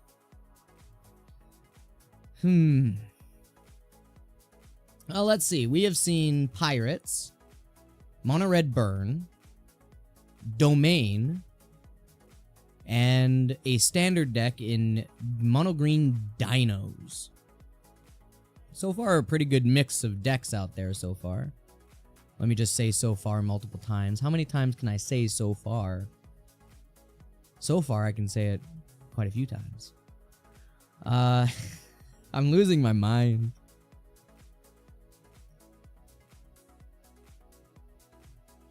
We would talk about bans, but we know what will go out. Maybe unbans? Well, I mean, we don't know what will go out. The community's talking about certain bans. But also, I don't really know much about the ban list for Modern. I know there was a lot of people talking about when Rakdos Scam got some of its bans, like Fury got banned. And then Grief, I believe, got banned later on. So that kind of shook things up. Because Rakdos Scam was one of the top decks in Modern, right? In Standard, people are talking about Beans and Monstrous Rage, but there's not a huge amount of talks about other things. There was talks about This Town Ain't Big Enough, being banned, but then it had a really poor showing on the pro scene when Domain just demolished it. So it's probably not going to be on the chopping block. For Modern, for unbans in Modern. Faithless Looting got unbanned.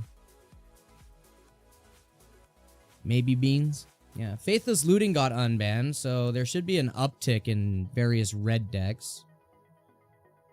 Surprised we didn't see any Faithless Looting in that Pirate deck. Maybe it is in there and he just didn't see any. But I think that would just be a banger for that deck, right? Not really? Really? I thought it was one of those, just really good cards. Because it was, what, 1 mana, discard 2 cards, draw 2? No, it's 1 mana, draw 2, discard 2, right? Underworld Breach deck is best now. Well, I mean, yeah. That's fair. But doesn't Underworld Breach benefit from Faithless Looting because it fills up the graveyard faster for you to exile things and do Underworld Breach combo easier? Don't need it? Okay. Well, I mean, yeah. Again, I don't know every card about that. I'm much more well versed in Standard.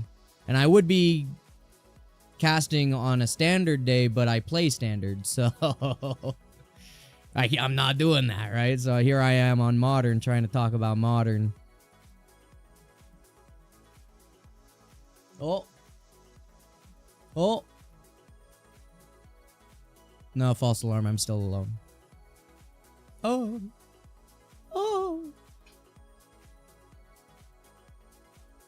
Well. Bobby. That boy ain't right. Alright, well, you know. What are some other top decks in Modern? There's that Ketramos deck that is starting to creep through Modern, right? There was also the, what was that? That colorless card. Hollow one? Didn't that one see a revival from the unbanning of Faithless Looting?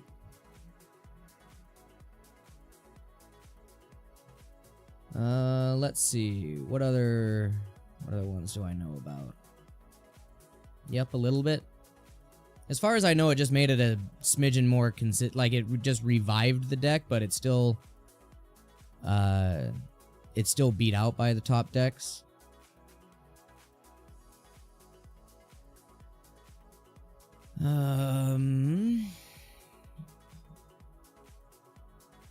Yeah, no, my knowledge of Modern is significantly weaker. I wonder if there's any Tron decks out there in the mix right now. See some Wormcoil Engine and Karn. There is? Well, I mean, I know of them. I'm wondering if they're out there today in this Modern. Oh, but it's Eldrazi Wrap. Eldrazi Tron. Okay. Well, the one I faced was Wormcoil Engine. Oh, Eldrazi Ramp. Okay, that's fair. Yeah, they released a bunch of Eldrazi, and some of them are really good. Some of them are really good. Hey, here's a question. What's your opinion of the new legendary Eldrazi's? It used to be a thing where the only Eldrazi that were legendary were the Titans, right? And now we're getting legendary Eldrazi that aren't the Titans. They're the offspring of the Titans, but we say offspring. They're not offspring in the sense that we would know of them. They're not quote-unquote descendants. But with Ulalek, they tried to make them descendants somehow, because that one is a random mix of Kozilek and Ulamog. I don't know. I'm not a big fan of it. Because, you know, legendary creatures supposed to be time change. They need cards to sell. You know, there's always that argument to be made. But what about the lore, man? The lore. You gotta keep it pure. Gotta keep the lore pure. And now we're filling it with all this random stuff. Lore is gone. I mean, it's there. We're just currently following the whirlwind adventures of Loot. The key to... I hate that rat. I hate that rat. Why can't they get his artwork consistent? Why in one art he looks okay, and then in another art, he's like just something out of an uncanny valley I want to choke. To death. I hate that rat. I hate that rat. And then we got Jace. He's the poster board good guy of Magic the Gathering, but also he's kind of doing a lot of weird things right now where he's not exactly a good guy, but he's also the good guy, but he's also not the good guy. He's mind controlling people. He's like, don't worry, I have a plan, but also I'm gonna screw you over while I'm doing... I'm getting a lot of Urza vibes from him right now, you know? I think that Phyrexian oil did more to him than he might admit. What are you looking up? We got Mike back here. I'm back. Oh, he's back. Back again. Mike is back. Tell a friend. I don't know the rest of the song. Yes. Yes. Now this looks like a job for me, so everybody... Anyways. Oh my goodness. Wow. Hey, yo. My man here rolling up with the candy bar for me. Candy bars. Let's go. I get the Reese Buttercup. You like Reese Buttercups, don't you? Listen, it's a candy bar. I'll eat it. I'm not particularly picky about my candy bars. There are some I like more than others, but there's none that I truly hate. Is that Jeff? My name's Jeff. Is that Jeff? Oh, it's Gabe. Gabe. I wish I wasn't an orc player. Because that just makes me want to say, wah! Wah! Yes. Brandon Hanger. I guess he's just hanging around. Oh, I'm a funny guy. You're an extremely funny guy. I try. I try.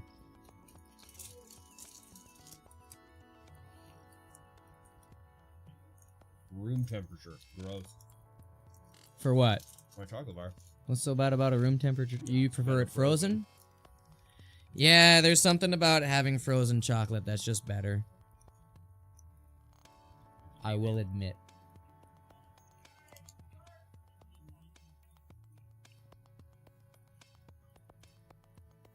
Alright, what do we got here?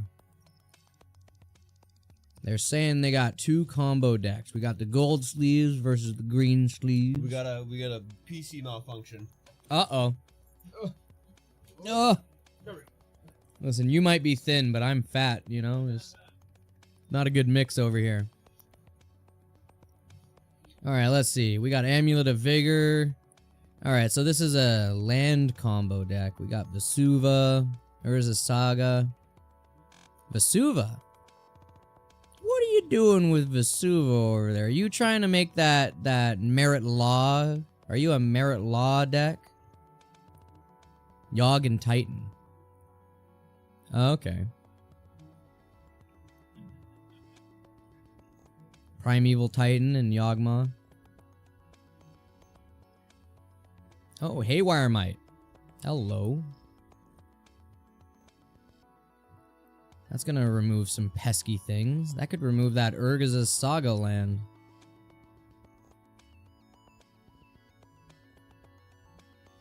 Oh yeah, using the Amulet of Vigor to... Oh yeah. Oh no. Yeah, Dryad of the Elysian Grove, allowing him to play extra lands. Plays another Urza Saga. You got a Haywire Might, but if I just play more Urza Sagas, then you can't remove all of them. Are you gonna remove the one that's popped? Or popping off, or are you gonna remove the other one? Are you gonna wait to remove the other thing? Oh, he gets rid of the Amulet of Vigor. That makes sense, actually. Getting rid of the Amulet of Vigor means that his tapped lands will still enter tapped. But that's going to pop, and that means he's probably fetching another Amulet of Vigor. If I were a betting man. Oh, look. Hey, there it is. Amulet of Vigor. It's crazy. Dryad Elysian Grove going to let him play more lands per turn, and they're and they're also every land type. Every basic land type. Excuse me. So all of his color fixing right there. What land did he just play there?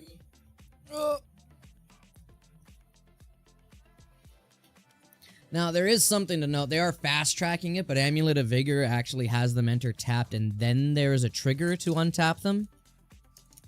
So, like, it is an ETB. If somebody plays Doorkeeper Thrower or something, then it wouldn't trigger. Which is pretty okay.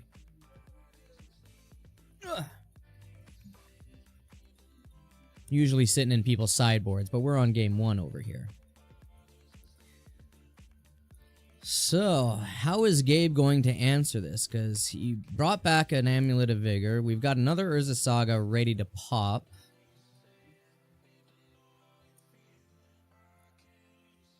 Teleria West. Online. What's going on, Bonnie? Bonnie's in chat, everybody. I mean, you say online. There's no prerequisite to it. It's just it entered tapped, but it untapped because of the Amulet of Vigor. Yeah, it's online. Oh, okay, yeah. You know what? In the barest sense of the term, yeah, that's true. It's online. On the board. It's ready to go. Yeah, yeah. You got me there. You got me there. About time your side commander duck giggle. Yeah. Hi, Bonnie. Hello. Alright, Urza Saga popped. Looks like he made that artifact token before letting it go. Nope, that is his float. Oh, that is his float. He's floating the one colorless. Because he tends to float a lot of mana, he's going to use colored dice to represent the mana that he's floating. And did he fetch another Amulet of Vigor over there? Yes, of course. Yeah, because then both of them will trigger, so he can... When one enters tapped, it'll untap, and then he can tap it again. Knack, knack. It'll untap, and he can tap it again, and then have it bounce back to hand. So, that is... Oh yeah, he's doing some mana stuff now.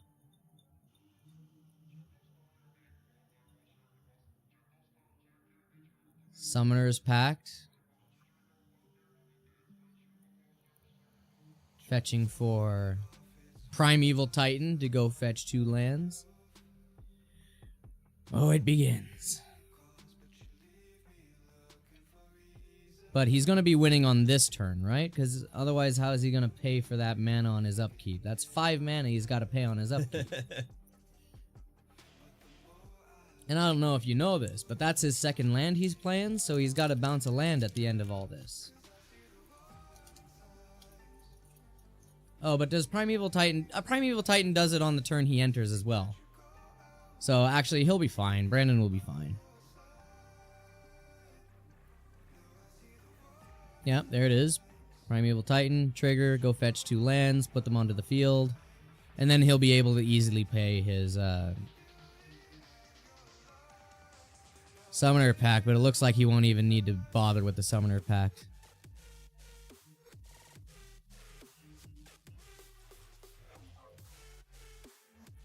Knack, knack. Knack, knack. With that picture, it almost looks like Nick. It is Nick. Oh my goodness, it's Nick. Hello, Nick. I believe it's Nick with that picture. It's kind of hard to mistake the do-rag. Yep. Oh, Primeval Titan copy. Oh. Here comes more. Here it comes. Just so much land. Yeah, because he tapped the mirror pool to make a copy of it, yeah.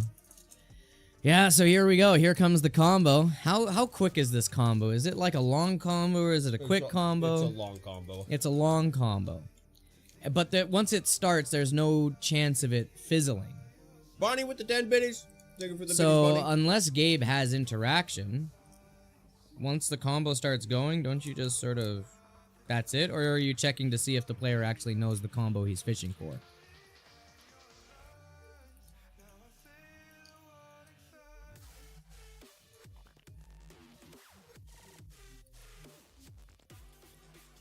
Gabe going down to 2. Now, Gabe is also a combo deck, so if he manages to live here and then combo on his turn, he wins, right?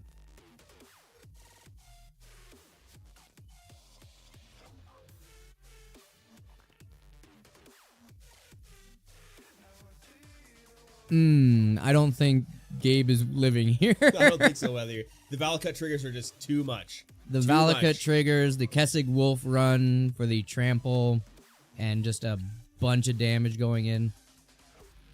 Yeah, that's rough. Yep. That we're is. going to game 2 for sure. I am not surprised Primeval Titan is banned in Commander.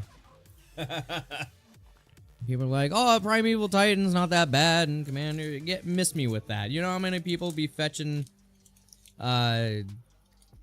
Urborg, Cabal Coffers, Field of the Dead, blah, blah, blah, blah, blah, blah, blah. Miss me with that. You think there's no broken lands?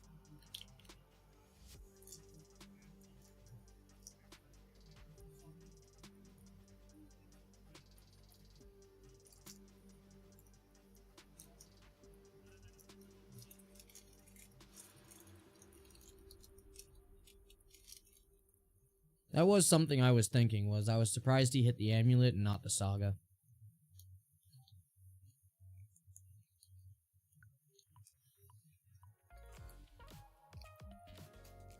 Sideboard tech. It's a thing. So I wonder what combo deck Brandon is running. Because all we saw was the Haywire Might. Gabe. Right, not Brandon. Gabe is running. Yep. Because all we really saw was the Haywire Might, and then things kind of got out of hand. Yep, not entirely sure what they're running. Well, we know Brandon is running the Primeval Titan Oh yeah, combo yeah. deck. We've seen Brandon's deck countless times Yeah. on head table. Yeah, it's a good deck. It's a good deck. It's a good deck, huh? It But sure what is Gabe running? What is Gabe running? I cannot remember. Well, we saw Gabe looking over some dampening spheres as tech against Brandon. Brandon does cast a lot of spells.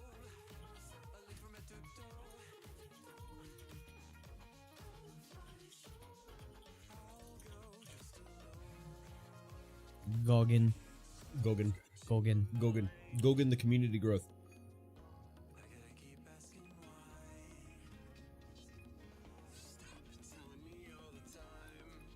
Who just throws their cards in the recycle? That's wild to me. I mean, it's bulk. Okay, and? Nobody wants the bulk. We'll take the bulk though. There 'cause are people. lots of good cards in bulk that for some reason people, just because it's bulk, refuse to run. They're like, oh, if the card's not worth $15, it's not worth playing. Miss me with that. See, Brandon always gives the camera a good shot. Although that shot was all glare. Yeah. That shot Yeah. was pure glare. All right, There's a Green Sun Zenith in there. There's Endurance, a Dryad Arbor. the Murex. Was there? Oh, he's mauling. I think Gabe also mauled on this. Okay.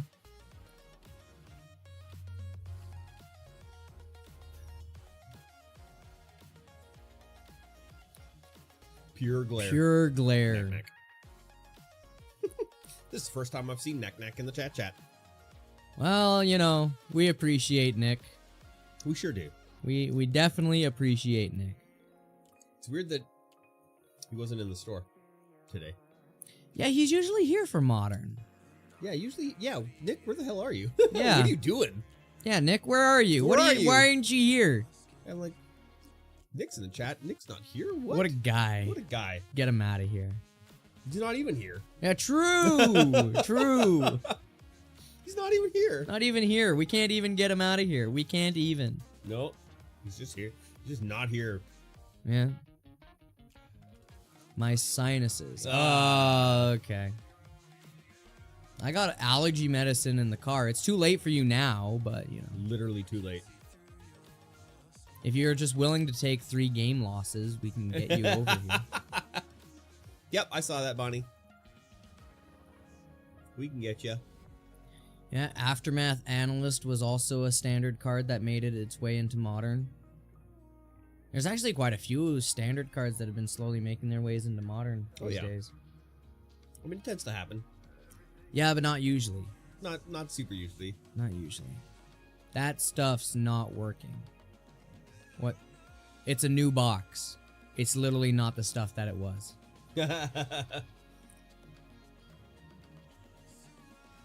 Oh, he's gonna mulligan away Vesuva.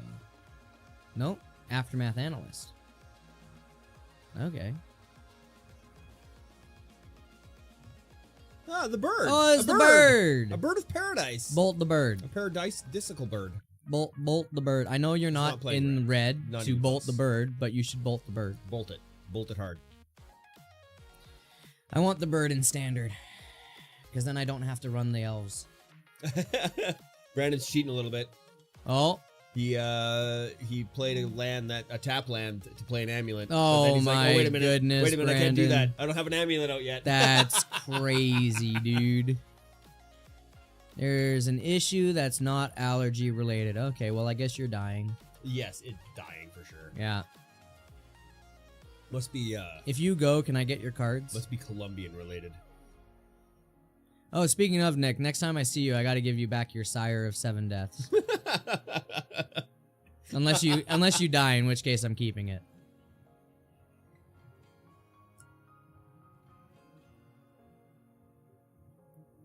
Amulet, there Alright, it is. there's the amulet. What do we got sitting on Gabe's field right now? He's got 2 creatures. The Wall of Roots. Wall of Roots And and a birthing birthing ritual. Beginning of your end step. If you control a creature, look at the top 7 cards of your library. You may sack a creature. If you do, you may put 1 mana value X or less from among the cards onto the battlefield, where X is 1+. Okay, so he sacked the bird to get Wall of Roots. Yeah. And then he's going to be sacking Wall of Roots to get a 3-costed later. A second Wall of Roots online now. Yeah, this one he played from his hand. Straight up. Straight out of his And hand. now he's going to birthing ritual. Yeah, he's birthing ritualing. I like the fact that birthing ritual lets you see the cards first before you make the sack. Oh yeah, you gotta get the Outland Liberator, dude. That's not even a question. You grab that Outland Liberator. Oh man, if that thing flips, oh, it's gonna be real good. You don't know if Outland Liberator flips, he gets to destroy an artifact or enchantment opponent controls every time it swings. Right?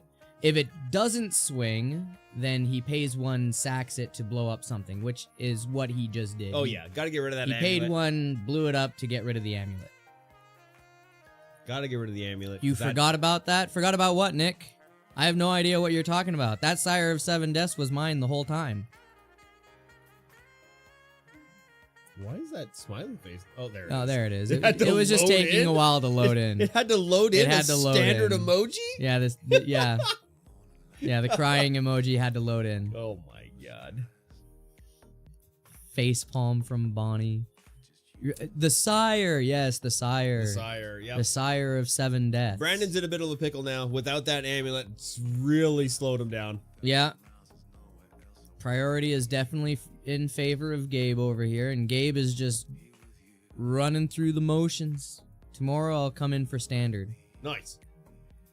Yeah, the problem is I don't know if I'll be in for standard tomorrow. What? Well, because the RCQ's happening this Saturday, right? And we have to be up at like 8:30 in the morning. Where's the Salmon Arm one? Yeah, Salmon Arm yeah, one. yeah. I still got to figure out which store it's at. There's only one. I don't know which one it is. Obsidian. No, not Obsidian. Oh god, what's it called? I don't know. I'll figure it out when I get there. I'm dragging Fro along. Yeah, you are. Oh, like you haven't been up that early before? Like, yeah, but you Sanctuary. Listen, Bonnie. It's on the weekend. I get up early weekdays. Weekends, I have to sleep. Otherwise, I build up too much deficit and I fall asleep behind the wheel of my car. Which is why I didn't go to the gym yesterday. There was a brief moment on the road where it's like I lost a second or two and I have no memory of it, and I'm like, nope, I'm staying home. I'm not driving again.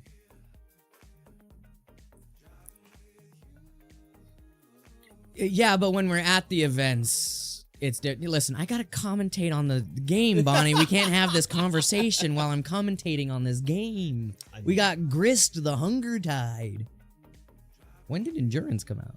It flashed out. No, my goodness, it's a blocker. It sure is.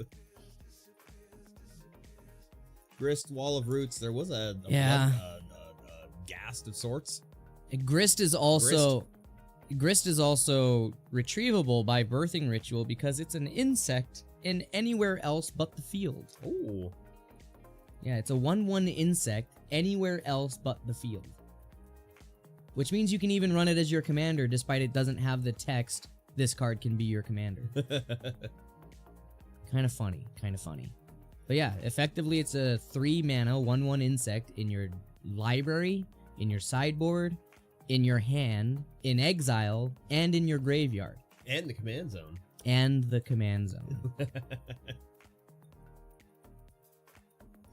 Nick calling me lazy. Vesuva becoming a shifting woodland. He's on the back pedal now. He's on the back foot. Where's the shifting woodland? I don't know. Is that on Gabe's field? Check Gabe's field. Yep, there it is. Okay. I don't know why I scrolled. That nice little insect token. That was some straight copy pasta right there. Yeah.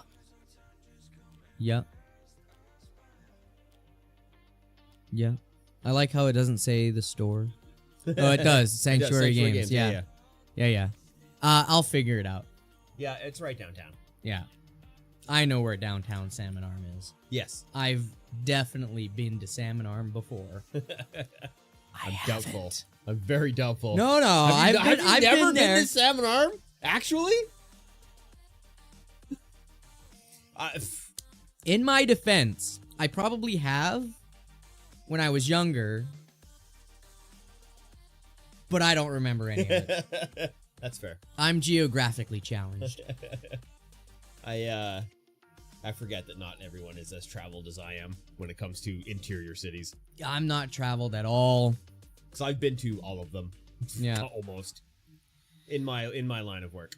Okay. Well, let's see. Gabe here's got a huge field. Yep.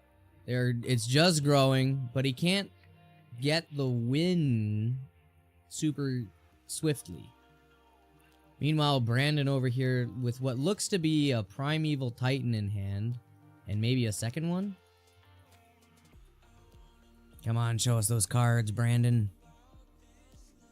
He was so close. Well, one of them is a Primeval. One is a Primeval Titan. The other one was Green Sun Zenith?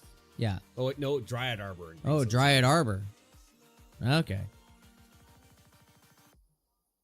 From far away, it looked like a Primeval Titan. I don't know. They're green cards. They all look the same. They are green cards, that's for sure. Ooh, what was that? Don't know. Was that another Dryad Arbor? Oh no, Spelunking. Splunking is good. There it is. Draw a card. All your lands enter untapped. Now, there is something to note about the difference between Splunking and Amulet of Vigor. Well, yeah, Spelunking makes it so that your amulets coming or your lands coming untapped. Amulet of Vigor makes it so they untap. Yes. So, whereas one is an ETB, the other is a replacement effect, which means that if you have Splunking on the field, you're actually turning off your Amulet of Vigors, which means you can't combo off with them. Yes. Yeah, so when you're playing Spelunking, you're desperate. Because you don't have your amulets online. I mean, he doesn't have any amulets online. One is in the bin. Two in the bin? Just one. Just one's in the bin. Yeah. Unable to find another one. Unable to find another land. I wonder what he's trying. I wonder how the combo goes when you have Splunking on the field then. Because you can't combo like you do with Amulet of Vigor. No. So what is the line if you have Splunking? Splunking's like a last-ditch effort, I think. I don't know how you combo out with Spelunking. I think it's just you get over with damage rather than Valakut. Okay. Get over with physical damage. But the only physical damage comes from those Primeval Titans. Because he doesn't have anything else in there to do damage. And then it's just a bunch of tutors for the Primeval Titans. Yeah. Meanwhile, Gabe here has got a lot of... Duck, I know you rarely go on Facebook, but I shared the event page with the info, so you have it. Thank you, Bonnie. I'll be sure to possibly look at my Facebook before I leave. There is a potential. If I remember. You received 100 messages today with Restream Chat. There's the Titan. There's the Titan. Man got it out.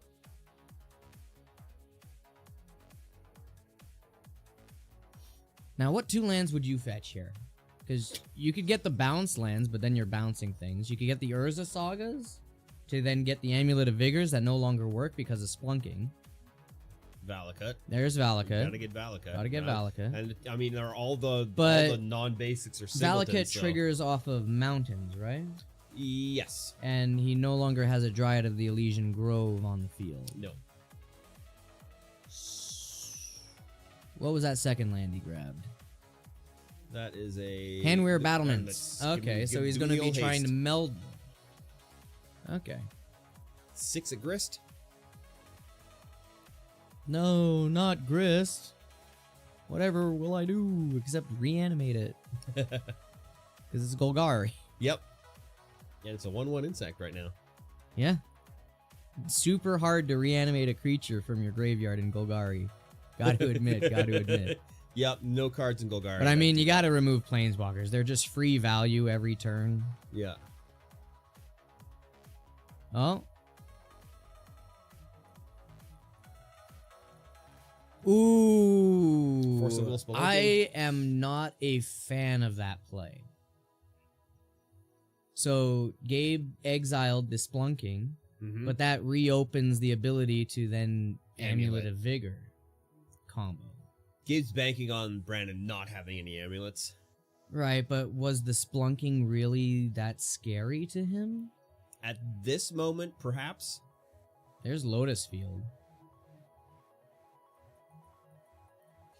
He's debating that Lotus Field. Bajuka Bog?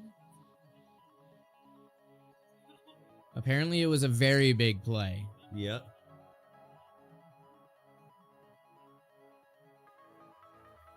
Yeah, that really unjuices the board.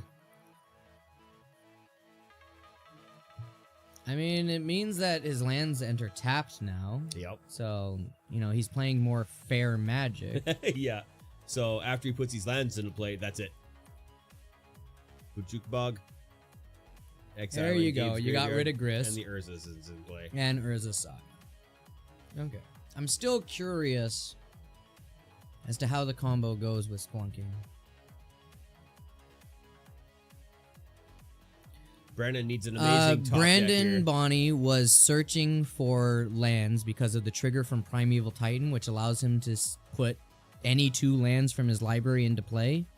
So he was doing that trigger and he was fetching lands from his library. Yeah, that's why he had his library in his hands.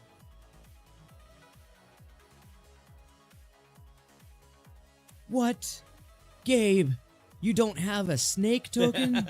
That's fair. There's a giant box of tokens right to his left. Yeah, apparently there's no snakes in it. Oh. Yeah. I wonder if he looked. I'm going to imagine he looked. I like that rat token. Yeah, no worries, Bonnie. No, it was not a no hand size limit.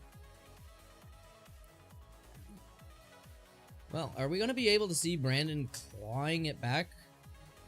It's going to be... What the heck? Oh, yeah, you moved, so the security light came on. That didn't come on at any point earlier. Oh, yeah, it doesn't come on when I move. Only the guest. What the heck?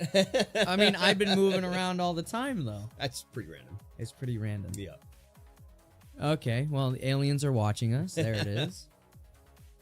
That's just the security. The Matrix. Yeah. And now it's gone away after giving me a dot in my vision. You should have stared at it so Well, hard. listen, you give me a light, I'm gonna stare at it. I'm like a moth. I'm drawn to the light. Lamp. Now play Yogg and win. Oh yeah, he got the Young Wolf out, which has Undying. The FBI are hovering.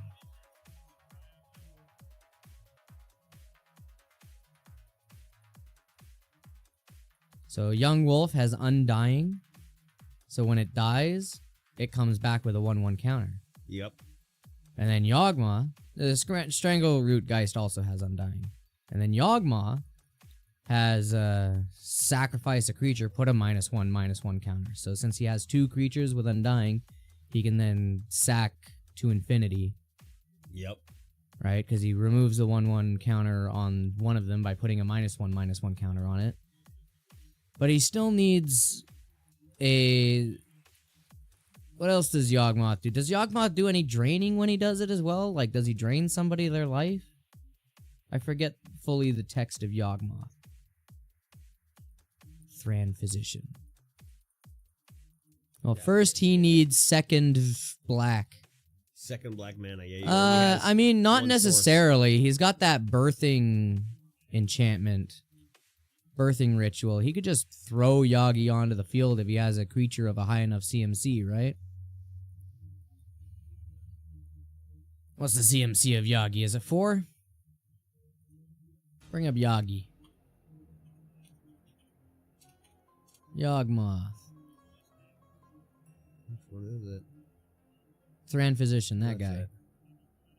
He's a 4 mana, so he needs a 3 mana creature. Draw a card, proliferate. Okay, so what? How is he trying? I don't know. I don't know the lines. He's able to draw like his deck for his life. But then what? All right, so this man over here, he is Green Sun Zenithing, and he gets a Primeval Titan. So that's 2 Primeval Titans on the field. It is Erica's, Braden's, and Jordan's birthdays. It +1, not +2. I know it's +1. I said he needs a 3 mana costed creature on the field. Right now he only has a 2 costed and a 1 costed and a no costed. So, you know, there's that.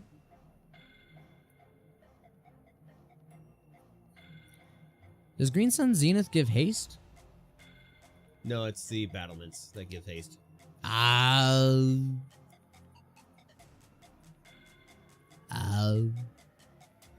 Yeah, Brandon is land timing. Land before time over here. What did Gabe just do? What is that card? Can you Hepatra? There's the Oh, Hepatra of the Poison? Vizier of Poisons? She's a 2 costed. Revealing Yagi. Whenever you put a -1/-1 creature token onto a creature, Yeah. you make a snake. So Make it a just makes snake. infinite snakes. Makes a lot of snakes. Infinite snakes. Well, I mean, not infinite. Not infinite. You but a have lot of you have to snakes. pay a life. You have to pay a life. You gotta pay the life.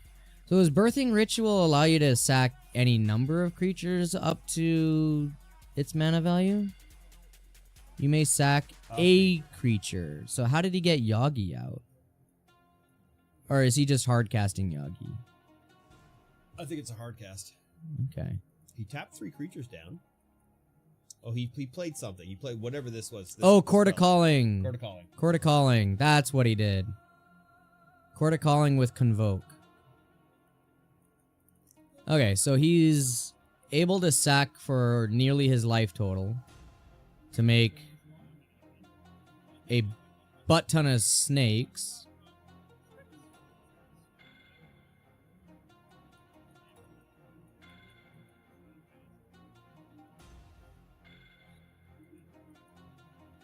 Now, he's not gaining life at any point, unless Hepatra gains him life.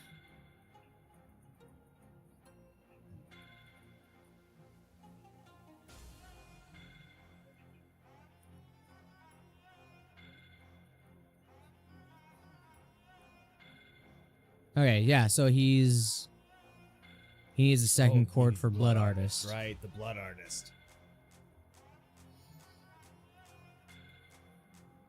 Yeah. So he's still living on borrowed time, although he did kill both prime times. Yep, But Brandon has ramped out a lot of lands. sure has. So he's pretty much in like top deck, only good stuff from here on. Gabe's got 10 damage on the board right now. Yeah. But there's 16 to get through. Actually, if Brandon... Does Brandon have any untapped mana? No, not currently. And all Gabe tapped. was at 8 life. Still is. Yeah, he is at 8 life. And he has 10 power on the board. Couldn't he have just sacked 6 more creatures, made 6 more snakes, swing for the kill this turn? Like, He's doing it. 6 more rats. No, okay. He's down to 2. And this would be before his turn, right? Needs But that Blood I Artist. think he's doing it on his turn. Yes, he's doing it on his turn. But that means he could have done it before his turn and then just swung for the win. Right? Drew 2 Yawgmoths, a Forest, Boggart. Oh, you already had that Boggart color.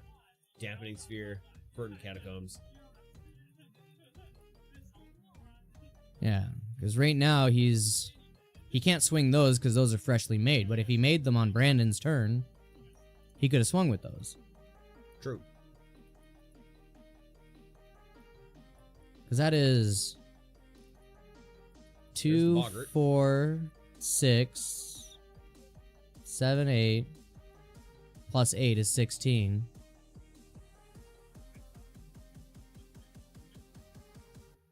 Yeah, Gabe could have swung and killed Brandon here. But he didn't make the snakes on Brandon's turn, so now they have summoning pick sickness.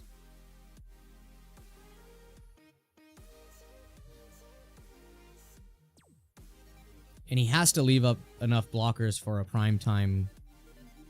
Hasty prime timer. Yeah, a hasty prime time. Yeah. Because he's at 2 life. And heaven forbid if he gets down a second hasty prime timer.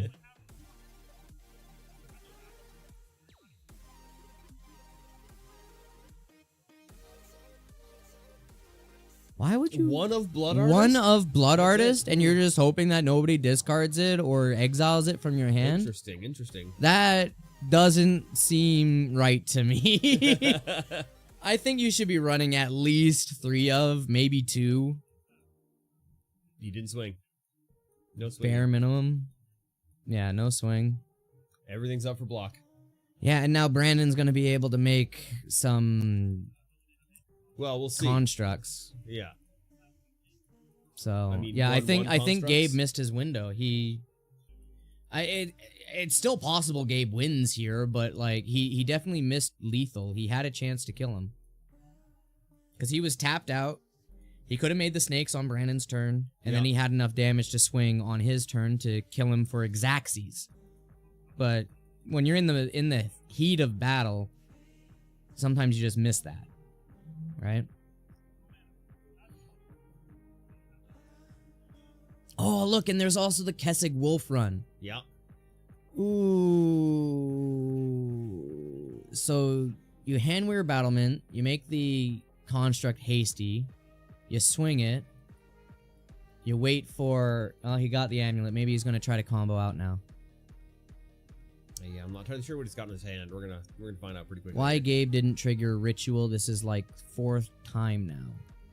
I mean, true. He dug that far deep. He could have sacked the young wolf if he had ended it on...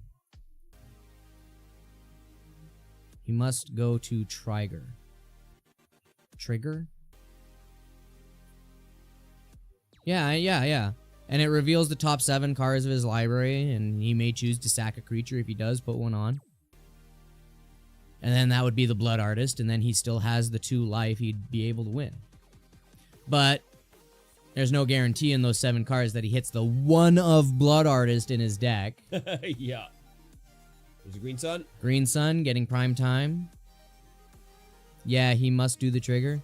I mean, it's still technically optional. Yeah, it is a May. Well, no, the look at the top 7 isn't a May. Oh, no. Yeah, top 7 is not a May.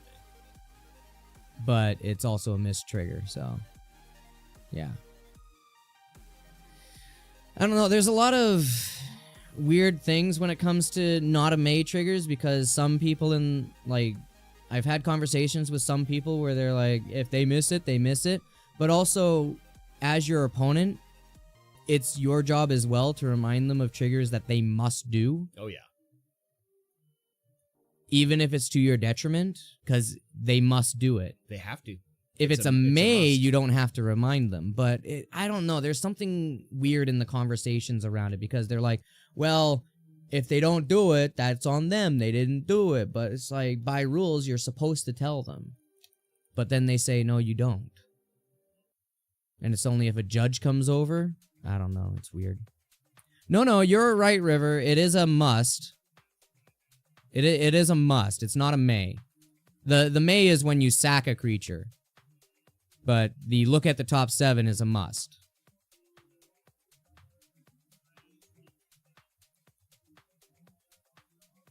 Yeah, he has to at the beginning of the end step. Yeah. Has to draw the 7. Look at the 7. Look at the 7, yeah. And then you put the rest on the bottom. So even if you don't sack the creature, that is 7 cards going to the bottom of your library.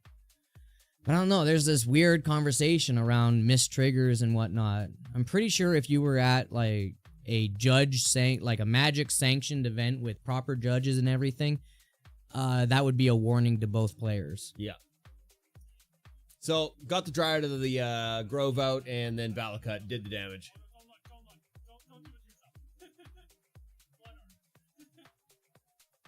All right, it looks like Brandon got the win there. Yep, That was definitely got it in the end. a muddy 2-0 for him. Oh, River just said something before you went away. Please tell him to read the card. Listen.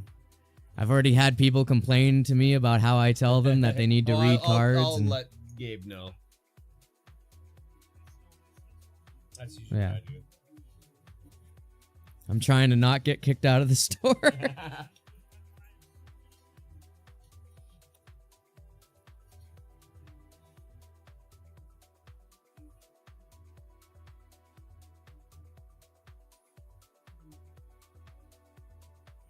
Because unfortunately, I'm a little bit blunt in my delivery. I have, I don't know, this wild theory that it shouldn't be that hard to read a card.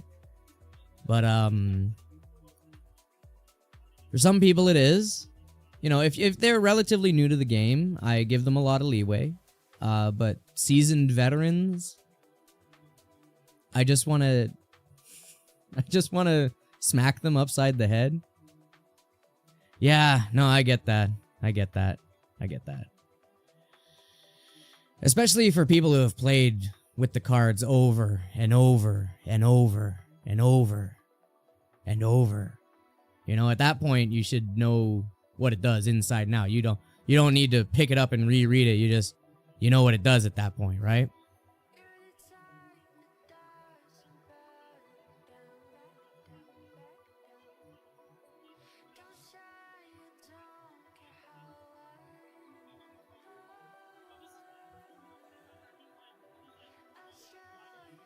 Yeah, I'm talking about you, Nick. I'm talking about you. I'm not talking about you, Bonnie. I'm talking about Nick. I'm also not talking about Nick. Although I am talking about Nick. Gosh darn it, Nick. For those of you that don't know, me and Nick are... we're buddies. We play games all the time. He has big NPC energy. What does that mean? I'll leave that for you to decide.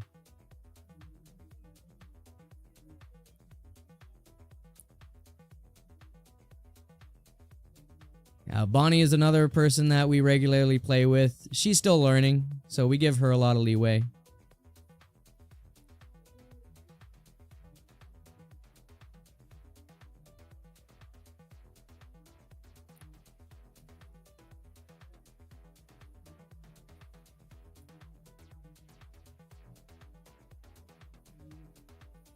Yeah, so Mike went out there for a second. He's talking to them, making sure that they...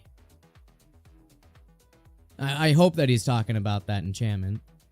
He said he would. There's no guarantee that he remembered when he walked through the door. Apparently there's actually a real thing about when you walk through a door, there's a good chance that you forget about the thing that you were just thinking about. It has to do with the door acting as like a barrier where you compartmentalize what you were thinking about in the room you were previously. What I love to say is deck can't carry you if you are bad at game. How does it feel doing commentary versus playing? Well, it's a lot easier to do commentary when there is a game going on. There is that. This isn't my first rodeo doing commentary before. I used to do shoutcasting as an amateur in League of Legends. But,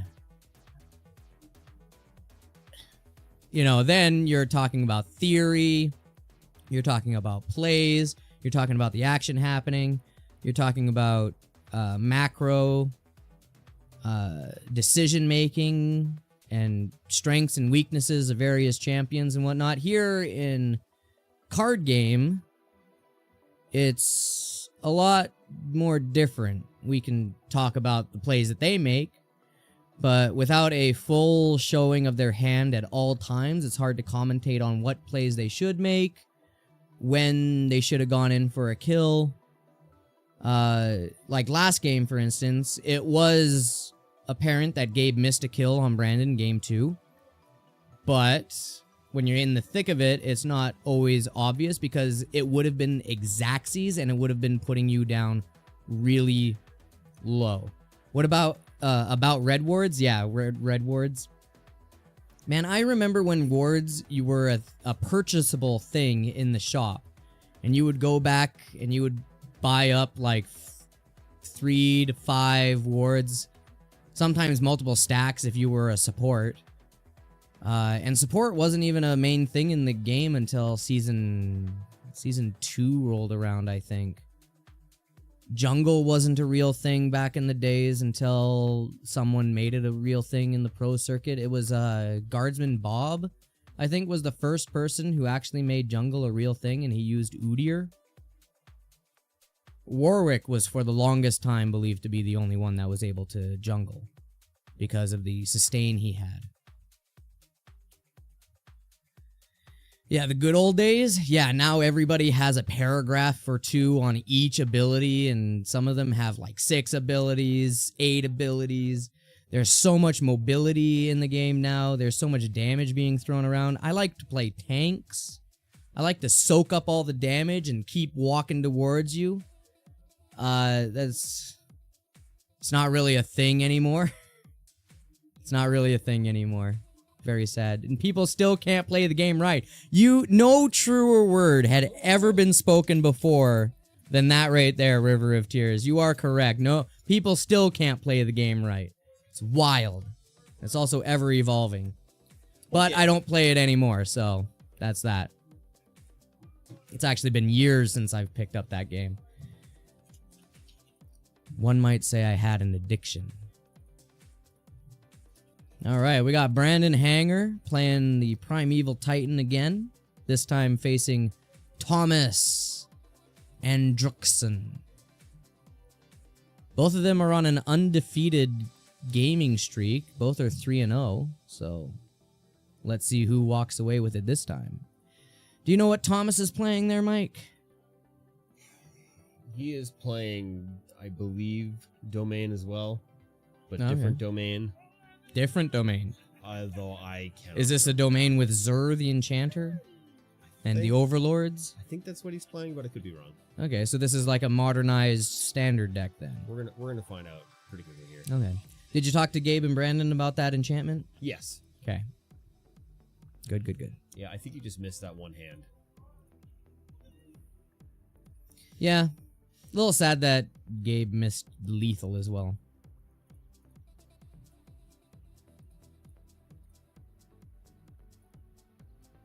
He built a new deck? He built a new deck. Love the sleeves. Let's take a look at those sleeves. Zoom in on them for me.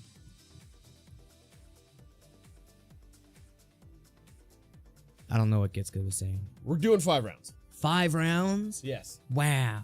Which means you're going to have to cast the last round. Because I can't stay for 5 rounds. Oh no. I don't know how to shut everything off when you're gone. Gitska knows how to shut everything off, so it's all good. Okay, how do I work the stream deck? I'll show you how to work the stream deck. Okay. It's very self-explanatory. Oh, Player 2, yeah, life up, life down. yeah, Player yeah. 1, life up, life down. Yeah. Close player, far player, full table. Okay, okay. And you don't really have to you can transfer to the concourse and all that kind of stuff. Okay, okay. Oh, we got a nice close-up of his neck. Let's go. We're neck gaming here.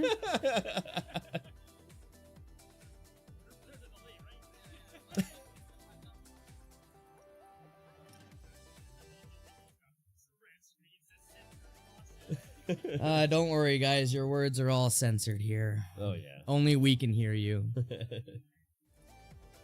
Yeah, I do like the art sleeves. Oh, Preordain. starting off with a preordain. And a true Anime. duel. Anime preordain. Is that a real true duel? Do they let proxies in modern? That's just an Oh, it's just an island. island. I thought it was like a volcanic island. No, or something. duels aren't modern legal. Yeah, I thought so. Urza's Saga. Sheesh. Misty Rainforest. Gonna Mountain be of Sky. fetching. Mycosynth Gardens. Okay. Oh. Maybe not Mycosynth Gardens. I believe in you, Brandon. You can definitely make a choice. He's doing it. There it is. It's going to be the one that he initially made. Usually is. Oh! Oh! Oh! Oh! Oh! Oh! Oh! Oh.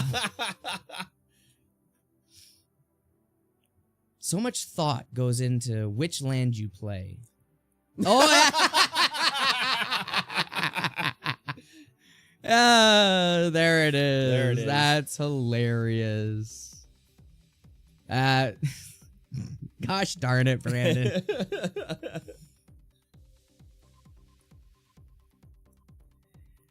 Okay, well, we got a Thundering Falls coming in from Thomas here. What's he gonna do? His turn 3, he plays Scalding.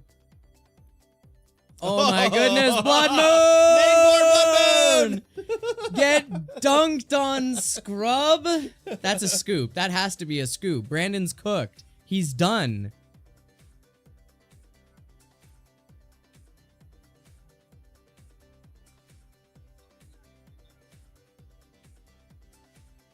Oh, because he has Boseiju in hand. He can get rid of the Blood Moon.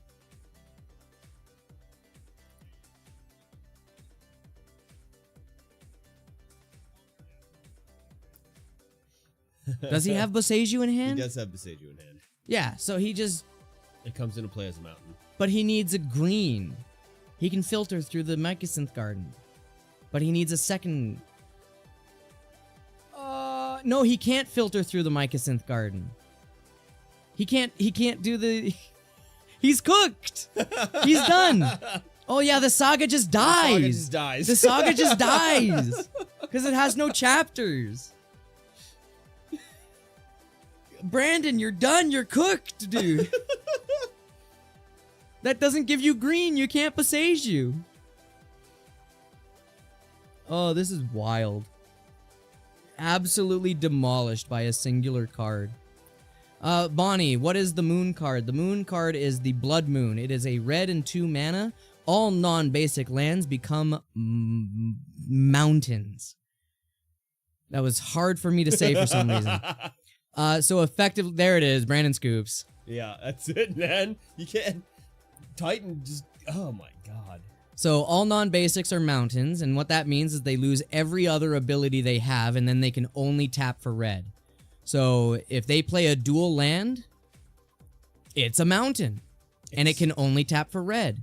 If they play Urza Saga, it dies, because it's still a saga with no chapters. So by the rules, because it has a lore counter on it, it sacks itself when it has no more chapters. What up, Gitska? Just chilling. Chilling like a villain? He's just chilling. He's just standing there. Menacingly. Okay. That's what he do. That's what he do. LMQO. LaMayo. That is not an A. That is an A. That is not an A. Read it as an This is Nick. A. Yeah, but it's I Nick. refuse. It's an A. Oh, we all know what we think he meant. But does even he know? He's not even acknowledging it. Gitska is creeping. This is what Nick said. Nick, you're banned apparently. Nick, you're banned until 11 o'clock tomorrow morning. Yeah, you're banned till 11 tomorrow. Does he ever? Also, learn to spell my name right. Like, it's on my pen here, guy. I'll be honest, I don't even know how to spell your name. It's Gitska, not Gitska. Oh my goodness, that G Gitska. sounds like a K.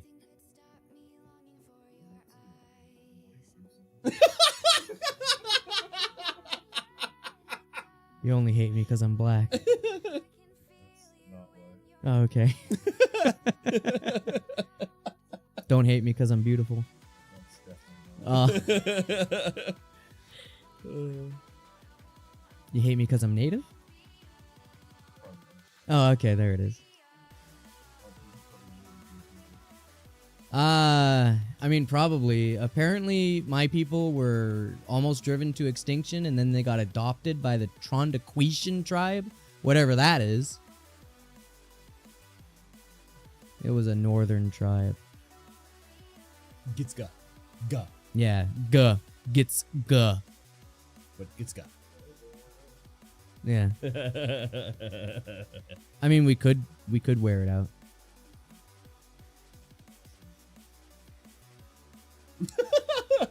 You did ask nicely.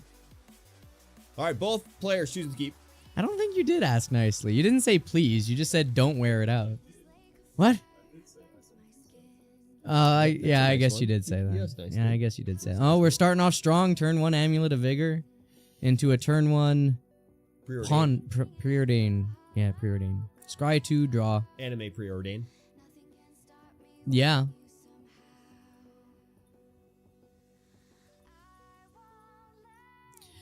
Now, I'm not a fan of that play. He played Splunking. He's never going to get the Amulet of Vigor trigger. Yeah, why does he do that? Why did he do that? It lets him... There's the Arboreal Grazer. It doesn't enter tapped.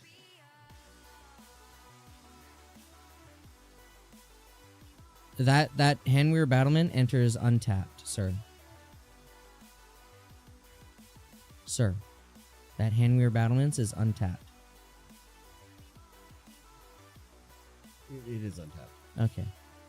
I guess we just had a really quick turn from Thomas.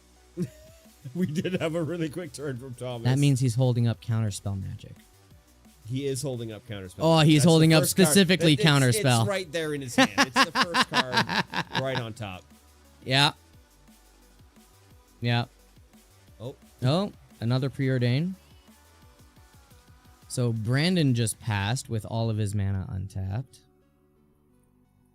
Fable of There's the Mirror Breaker, Fable of the Mirror Breaker. the Gobby Chamois.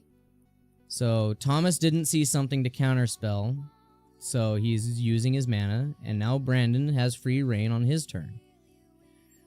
But Splunking and Amulet of Vigor, I hope that we're not going to see this misplay. We better not start seeing the Amulet combo going with Yeah. Splunking on the field. I will ask Gitska to go talk to them if that starts happening. Well, if Brandon's played Spelunking, which negates Amulet of Vigor, so if he starts using the Amulet of Vigor trigger, he can't. Yeah.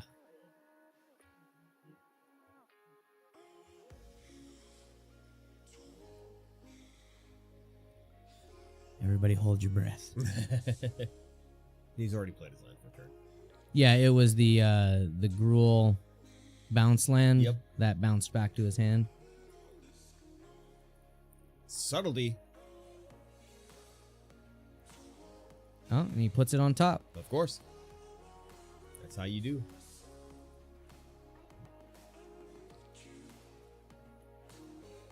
Yeah, so he did subtlety, exiling a card. Oh, right. He's playing Splinter Twin.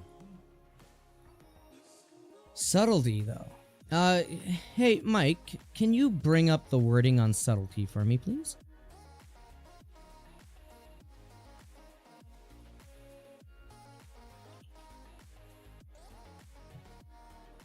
One target creature spell or planeswalker spell. Okay, so it was good. Yeah. It was fine.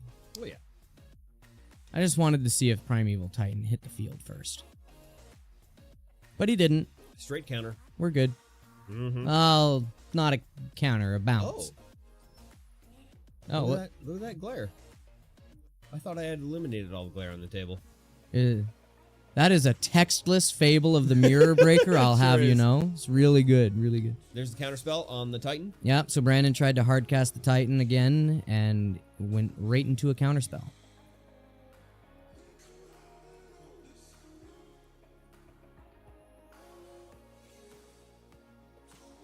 I'm still curious as to how the combo works through the Splunking. It kind of feels like a Oh. non-bow. Brandon is thinking about scooping, but he's going to go one more turn.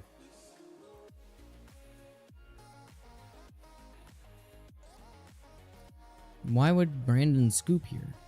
Because he thought he Oh, got 'cause combo the Deceiver Exarch? on the field. Once Right, but Deceiver Kiki Exarch goes Jiki on the has field- summoning sickness. Yeah. Because it exiles and comes back.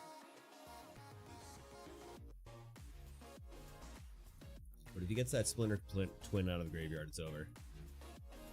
I mean, it's going to be over if Kiki Jiki lives. There's Lumra. But are there any lands in his graveyard? No. Wow. just one Primeval Titan. Alright, so Kiki Jiki, make a bunch of Deceiver Exarchs and swing those. Yeah, but they are only 1/4s.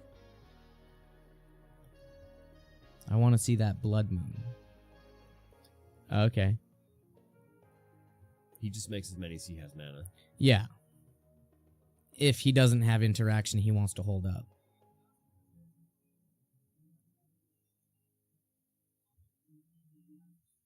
Six damage coming across. 6 Dommage. And then Lumra's a massive 3/3. Woo! That's a huge Lumra. Bellow of the Wood. That's a mythic bear. Big ol' 3/3.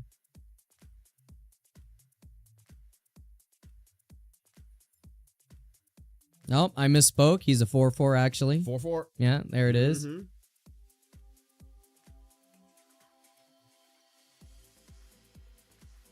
Yeah, he's a 4/4. Yep. 4/4. Yeah, he's definitely a 4/4. Definitely 4/4. Oh. Yeah. All right, he is definitely a 4/4. Definitely. Definitely. Yep. Okay. So, Brandon, how do you get yourself out of this hole? Because Thomas is swinging like almost 6 free damage at you every turn. Well, 5, because you're able to block one of them with the Arboreal Grazer. Force of Vigor, getting rid of the Kiki Jiki. Yes, that does work because it's still an enchantment. And it looks like he hardcasted that Force of Vigor as well. Yes. All right, we go to Thomas.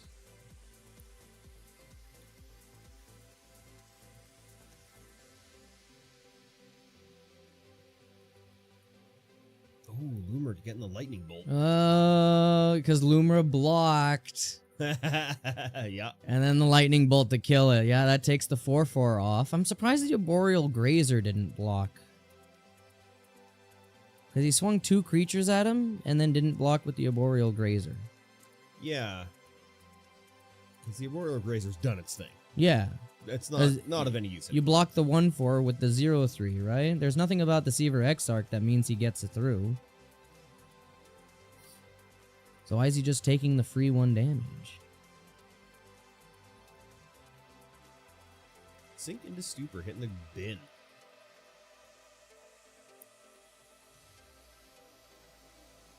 Yeah, there you go. Now he blocks it. He's done it. He's blocked the 1 damage. Sheesh. I was beginning to wonder. I was like, am I going crazy? Is there just something stopping it?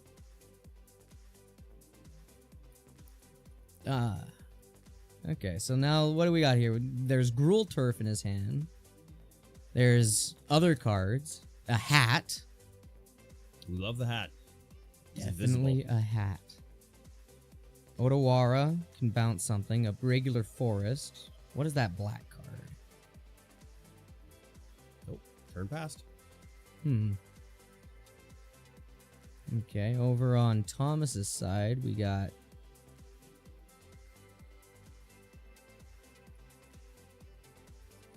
He's going to copy the amulet with the Microsynth Gardens. Okay. But still has Spelunking up. Yeah. So, like, that's still not going to work because you have Splunking up. Yeah. Is he gonna Otawara bounce it? I thought Otawara only hits creatures or planeswalkers. There's Lotus Field.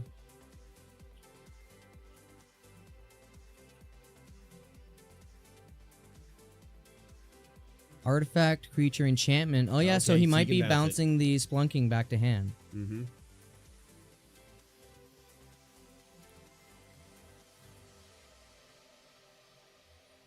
It is. Yeah, he is entirely looking at possible. Otawara. Yeah. There's the Blood Moon. There's the Blood Moon.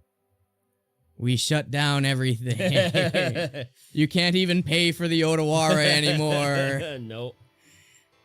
We didn't even have to see if he was going to muck up the Splunking into the Amulet of Vigor. It's just done.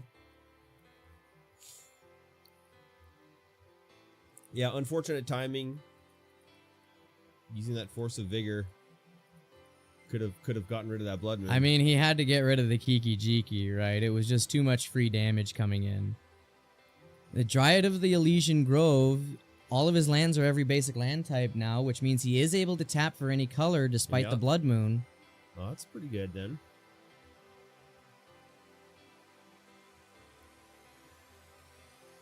He just loses out on all of the... Oh, that's gone. Yeah.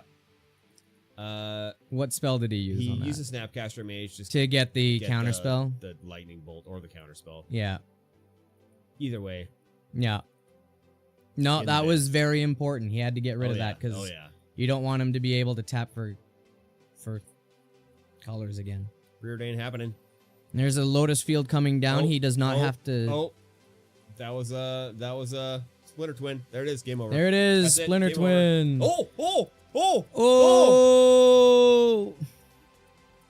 Dismember. Target creature gets -5/-5 until end of turn. Oh, there it is. There it is. He's got it anyway. Yeah. How does Splinter Twin win the game there? So 'Cause of the Splinter Deceiver Twin, Exarch? Yeah, Splinter Twin copying the Deceiver Exarch.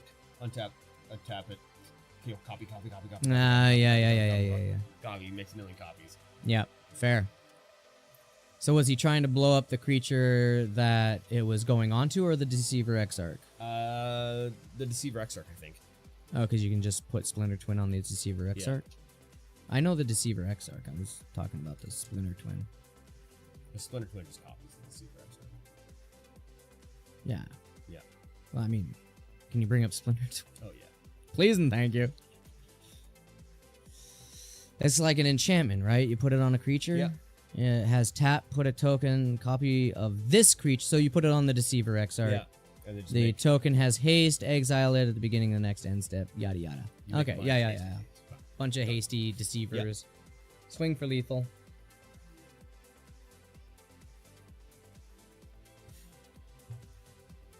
Oh yeah, Thomas won both games. Ah, Blood Moon really tore him apart. Yeah, it sure did. Gosh darn. It sure did. Main board Blood Moon. So it looks like everyone wants to do 5 rounds of Modern tonight. I unfortunately cannot stay for 5 rounds because that's way past my bedtime. I mean, you could. I could, but You it makes work suck more than it already does in the morning. Where else do you work? I work at a little telecommunications shop.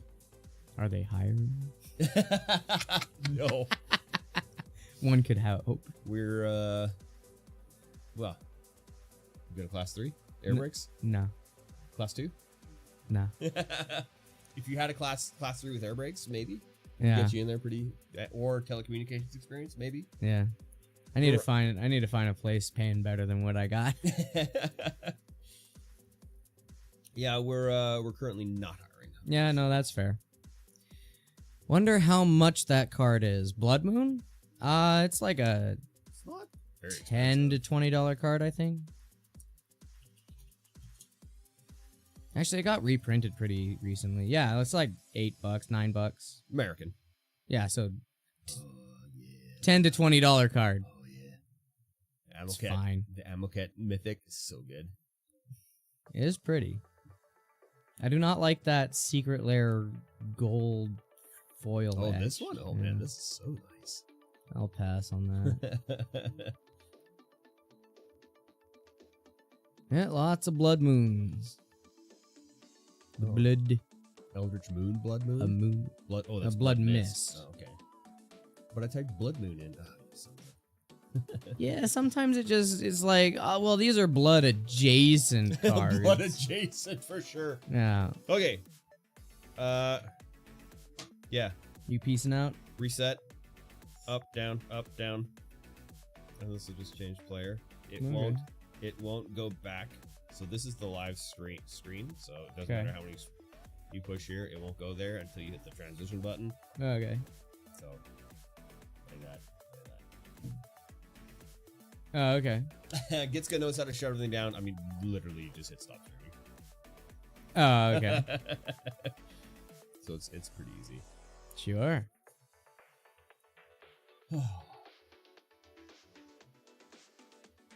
Thanks for having me. And of course, you got it. Yeah, I got this. All right. Cheers. All right, Mike has left the building. Now we're on to the really unhinged stream. Oh. Yeah, just keep racing to death. That's all you gotta do. Contrary to popular belief, and by popular I mean no one believes it at all, but I'm not racist.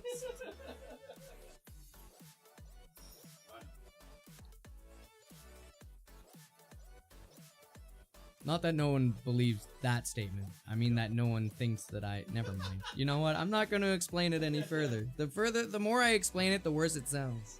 Yeah.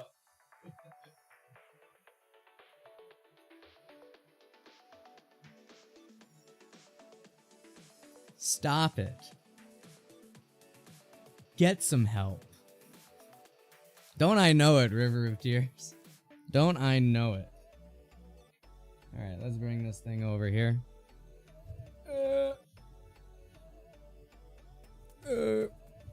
Okay. Button. Who's got the button?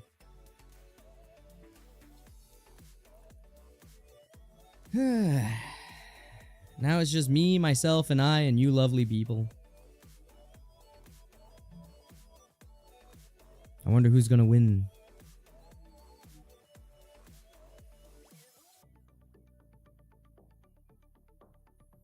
So Thomas is likely going to be on table 1 since he won last game. Who's going to be on table 1 next game? Maybe Andrew? Andrew's got a 3-0 night going on.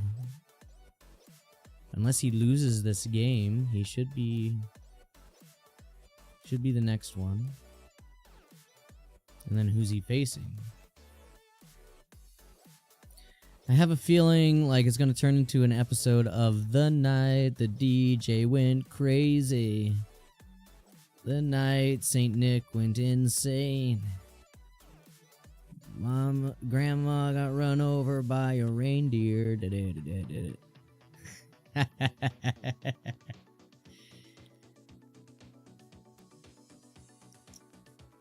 I got no one to talk to. I got no one to converse with. How did I know you were going to know that song by heart? I don't. I know that line. I'm not even sure that line is right. I do have you. It's just harder to converse with you in text form when I'm talking, right? But it is what it is. We push on. We push on. Let's see. So it's possibly Andrew coming up here. Ken also won his game, so it's possible we see Ken. But it largely depends on if Andrew loses his game. Actually, it is right. ... I.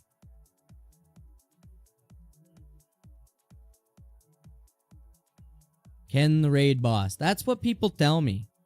That's what people tell me. I fought the guy a couple of times. I haven't beaten him. But I don't think he's that tough. I haven't beaten him. But I could beat him. I haven't beaten him. But I could. XD. Yeah. Yeah. Well, I mean, the hardest part is that I like building brews, right? They're my own personal creations. I don't even look at the internet and yada yada. And, I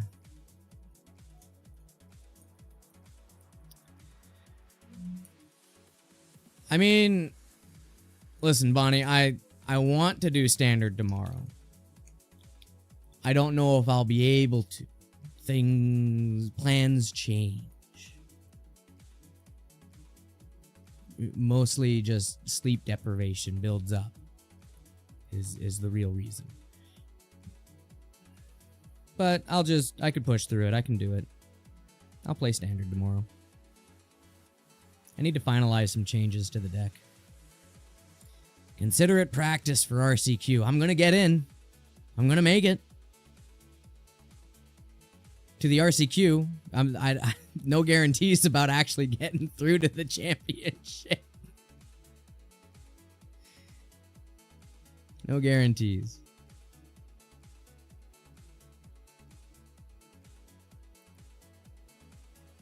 There's Emmett. Zach, Hangover. Hangover. Power of positive thinking. I don't believe in that. I don't believe in the power of positive thinking. Every time I start thinking positively, terrible things happen. Every time I think negatively, terrible things happen. But if I think just on average, terrible things happen. So I don't know exactly how it's supposed to be when you're trying to manifest the things you want to have happen. It doesn't work for me. It doesn't work. It doesn't work. Maybe it works. It doesn't work.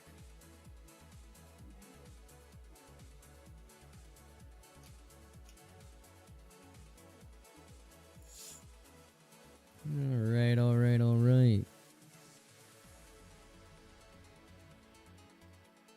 Well, Thomas had a really strong showing that last game. Brandon, I thought, was kind of favored.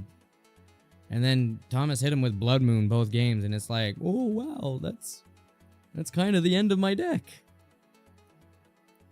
The problem of running a no basic land deck. I had a forest. No basic land.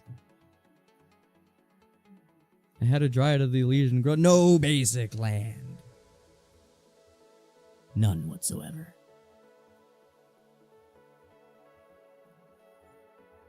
Honestly, I'm more surprised that that Scion of Draco domain deck didn't go off further. But I guess it's really hard because when you're using the ley lines, you kind of want them in your opening hand, and if you don't get them, you pretty much never cast them.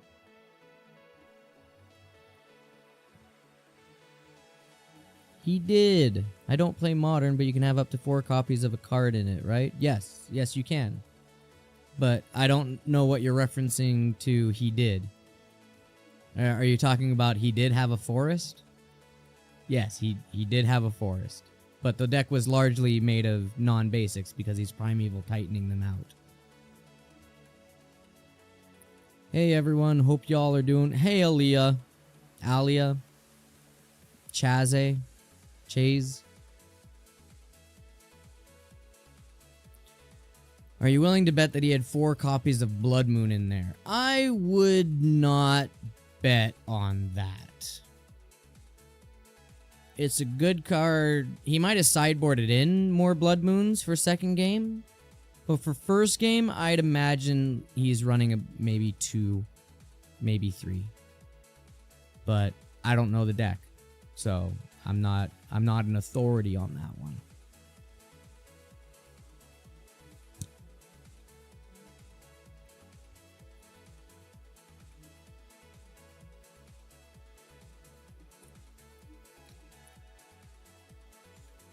Still a lot of people playing their games. About half the people have put them in. We're still waiting on about half the people to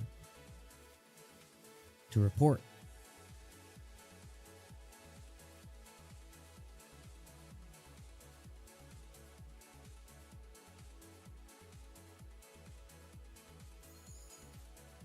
Chase with a Z. How is everyone liking the new series that came out a few weeks ago? New series? New series of what? What show? Well, a month ago.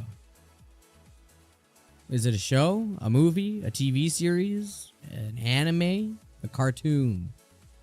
A series of cards? The card series. Are you talking about Aether Drift? I have mixed opinions on it. I think the set for cards is really good. The set for artwork, I do not like the ugly arts. I do not like the piss borders.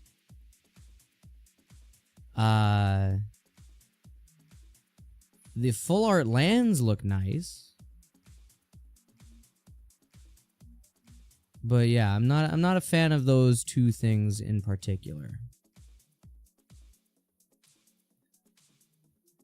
I'm also, I'm not a big fan of the Muruganda dinos having abilities and whatnot and still having stats greater than their mana value. Why are they so big? Why is there a 5 mana 8/8 trampler looking at me? Why is there a 3 mana 5/4 with a Lord effect? I have problems. I think it was a very power pushed set. But it is what it is. As gamers, we just have to work around it.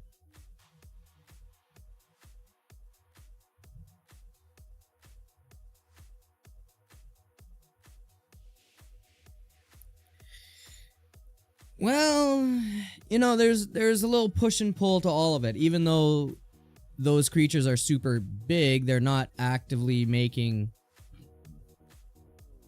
any super competitive decks. They're just very scary to see them hit the field, right? So there's that. Oh.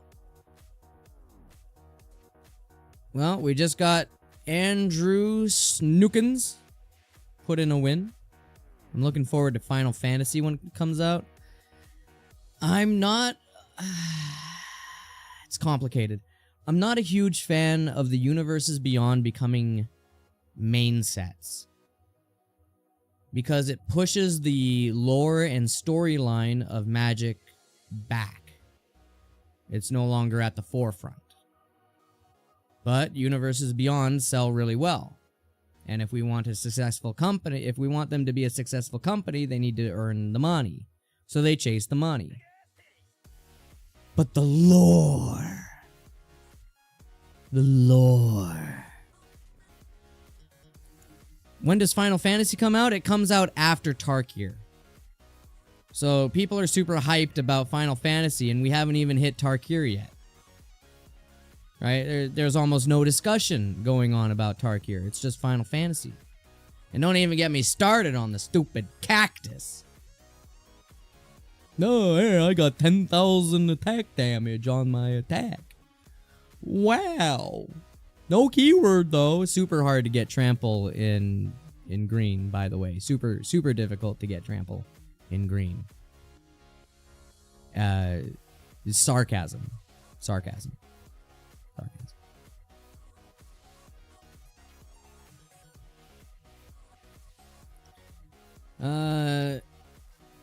Yeah, I guess Final Fantasy comes out June 13th.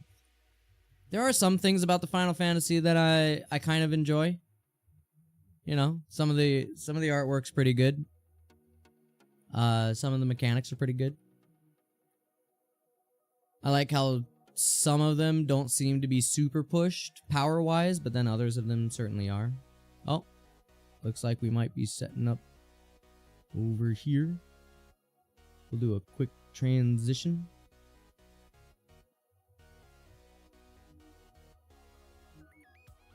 Ooh. Or maybe not. I don't know. But it looks like it's going to be Thomas versus Andrew for top spot. Because both of them are still undefeated.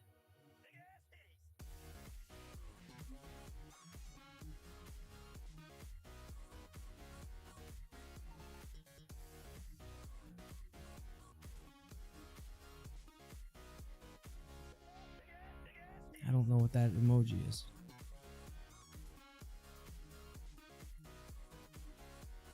Okay. Oh yeah, so here I am, sitting on this chair. Light blaring in my eye. Why did that turn on? Oh, I'm an old man. Things are creaking and popping. Is it the chair or me? These are the questions as you get older. Yeah, you know, some people have various opinions on the storyline of Aether Drift. Because we still have to follow Lute as he's going around. Jace is doing his weird, I'm a good guy, but I'm also kind of a bad guy, but I'm also kind of a good guy spiel. I think Phyrexia had more of an effect on his mind than he cares to admit. I think he's going full-blown Urza on us. Vraska's following him. Is it going to be like Wilds of Eldraine and or Bloomburrow? I don't fully understand the question of... I mean, it's for Bonnie, but I don't fully understand what that question means.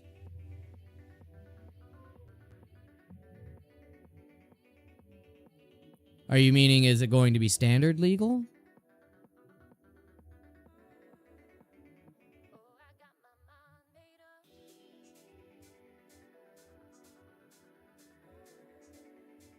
If you're asking if it's going to be standard legal, yes, it's going to be standard legal.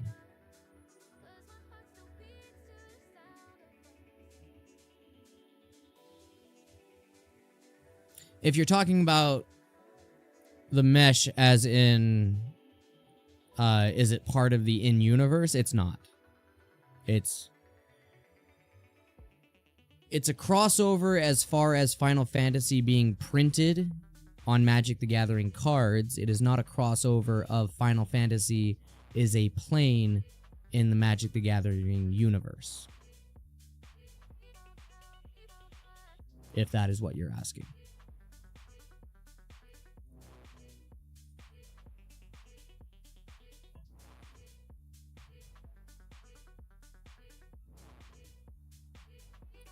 Well, I don't exactly know how to answer that question because Wilds of Eldraine and Bloomburrow are planes in Magic the Gathering, and they are standard legal. Final Fantasy is going to be standard legal, but it is not a plane of Magic the Gathering. It has no effect on the lore of Magic the Gathering. If that is what you're asking.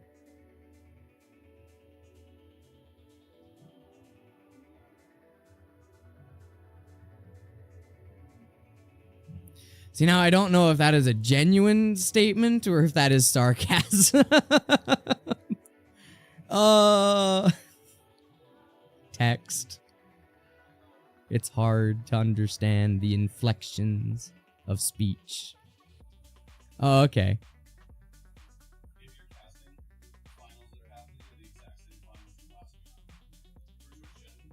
same two people, the same two decks facing each other in finals. Oh, we just have confirmation that the same two people with the same two decks are competing from last week for the top spot.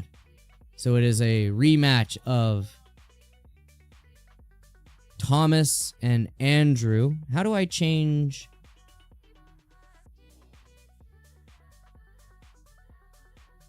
How do I change the text? Oh, player name. No. No. How do I change the name?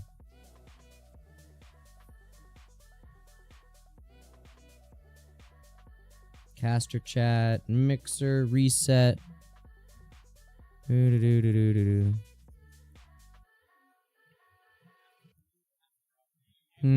Ask Gits. That is a good point. Counterpoint, I'll figure it out. And by that, oh, caster be name. No, that's caster name. Player name. Okay, player name should be Andrew.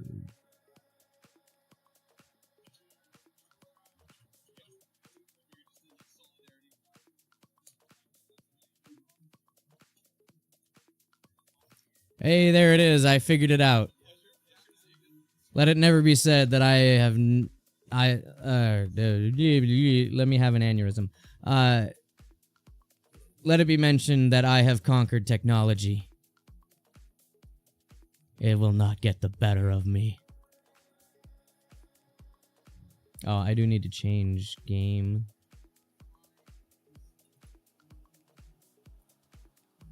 Game 1, round 5.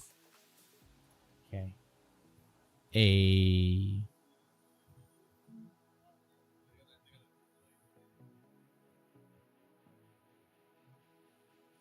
They call me the Tech Master.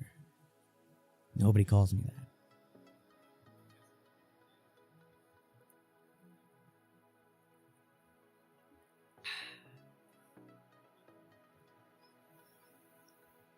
I'm very grateful that Thomas decided to stay on the side that he was so that I didn't have to try and change who's sitting where.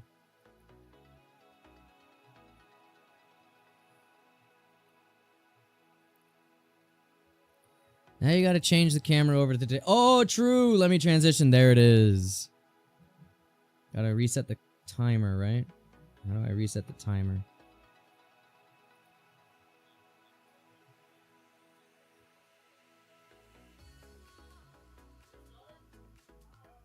Why can't I change the timer?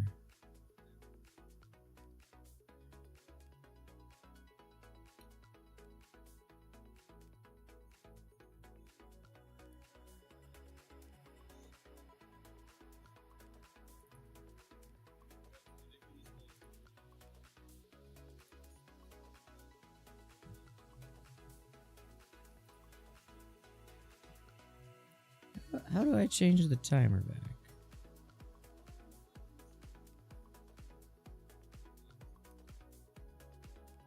Huh.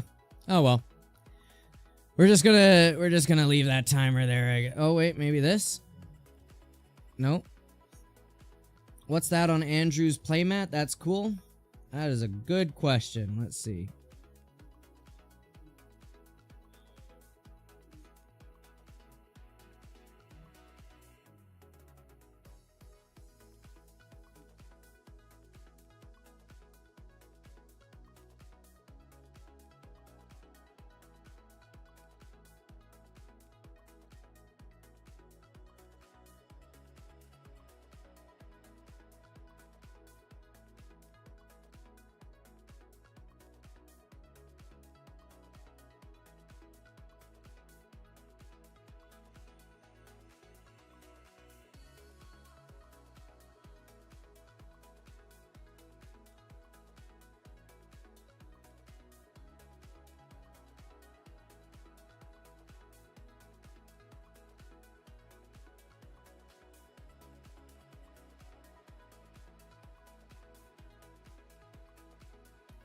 Sorry, did you lose me?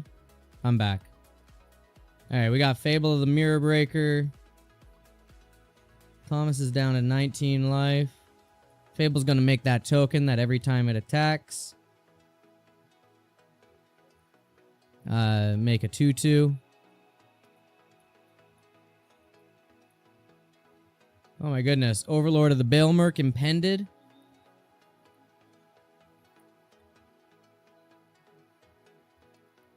And it looks like he's...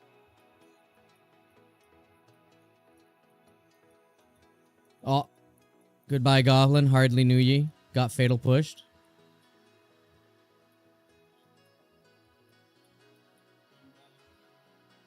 Okay. Yeah, thank you, Bonnie, for that. I accidentally muted myself. Alright, Fable's gonna let him discard and draw. What format is this, Voodoo Games? This is Modern.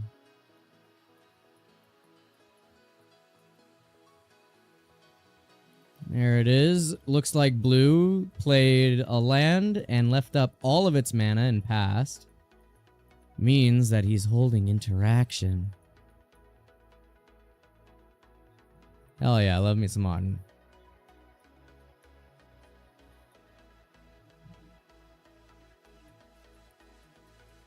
Oh, there it is. Andrew's about to do the thing where he's going to flicker the Baelmerk, but it gets Pestermited. Where it gets the remand. Goodbye, Flicker Wisp. How different is Saturn from Modern again? I forget. So Modern just has... Their formats are the same in the sense that it is 60 card at minimum, with a sideboard of 15 maximum, and you can run copies up to 4 of a single card in the deck. The differences are the timelines, where Standard is only roughly the last 3 years of Magic, whereas Modern is a lot longer than that. Modern is starting from a year, and then every set after that period. There are also cards that are in Modern that were never legal in Standard, such as the Lord of the Rings set is legal in Modern, but it's not legal in Standard. These boys are playing really fast. It is hard for me to keep track of all of it.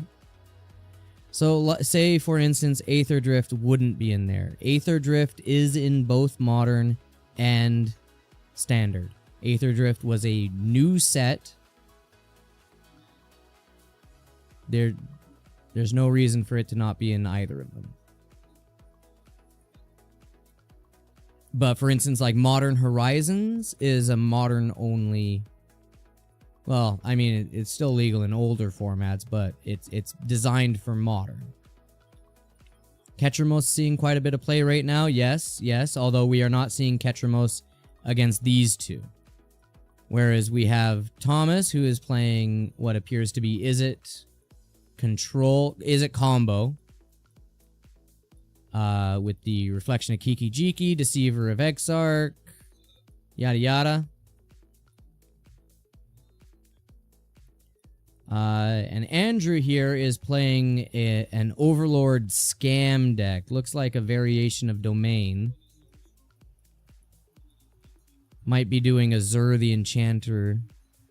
Although it looks like he's only 3 colors. Hard to say. Hard to say.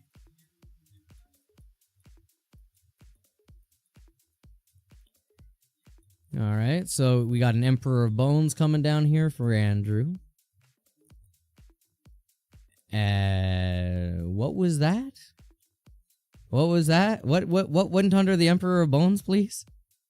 Hold on, sir. What was that? Oh. Thomas here looking to try and win the game on his turn.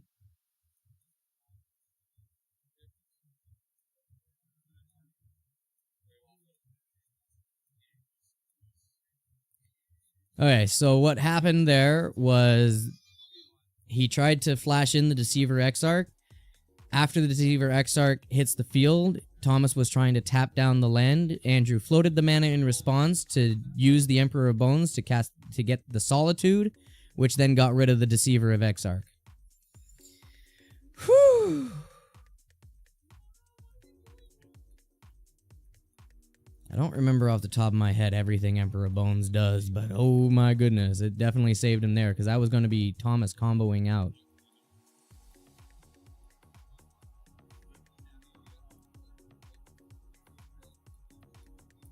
Alright, Tamiyo got flipped.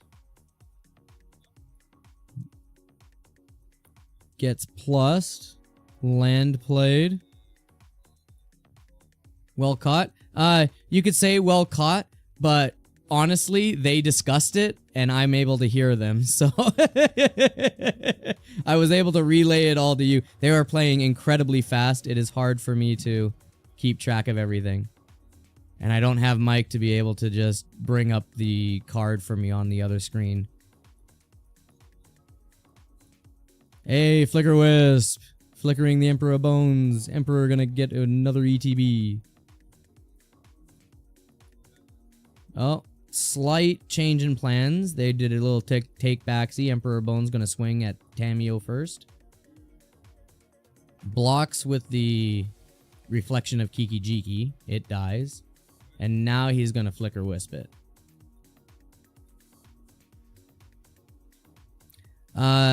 They have a mic around them, which is feeding into my ear. Has a adapt 2 for 1 black and something to the effect of when a counter is put on Bone Man, return target creature from yard to the field with 2 1/1 counters. Ah. So then why did Solitude kill itself? 1 in black.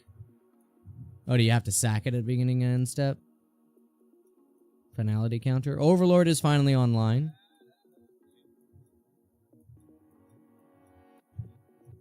Yeah, Overlord is finally online. It was Flicker Wisped into existence. So he got that ETB again.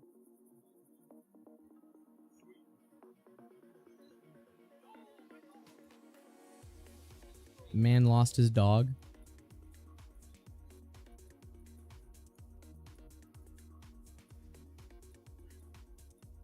So is Andrew playing the Ketramos deck? He seems to be throwing a lot of things in exile.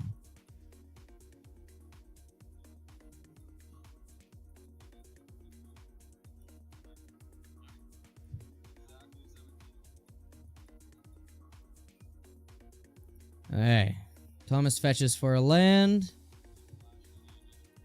Andrew has a 5/5, a 3/1, and a 5/5 Emperor of Bones. Sheesh, that's a big bones.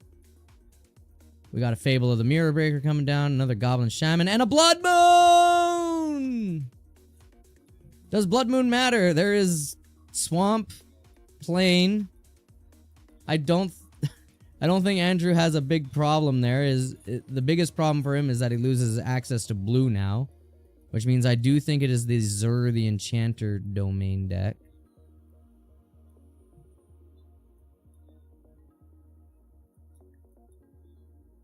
Okay.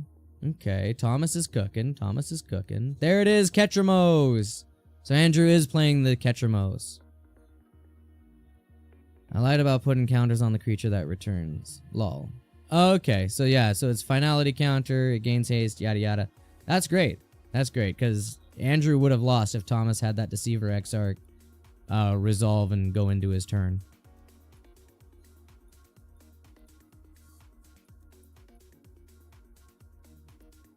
Alright. Ketramose exiled Andrew exiled a card from Thomas's graveyard, which then triggered Ketramose. And now we got Overlord of the Baelmerk. He's triggering on attack. Man, not Blood Moon. I got Blood Moon at Legacy event tonight. 3 games in a row. Yeah, Blood Moon is a really strong card against greedy mana bases. It's not that big of a hit for Andrew because this man is actually running basics. So, yeah.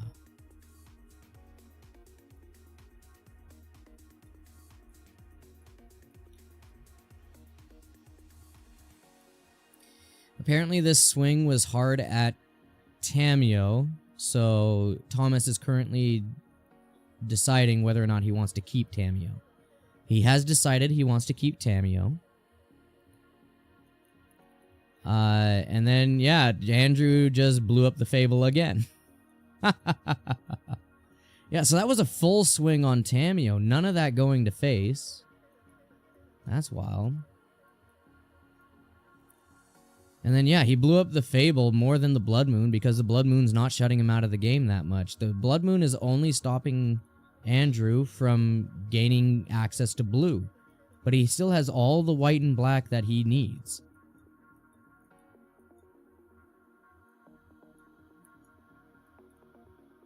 Thomas doing some weird feng shui with his lands in the middle of his board right there.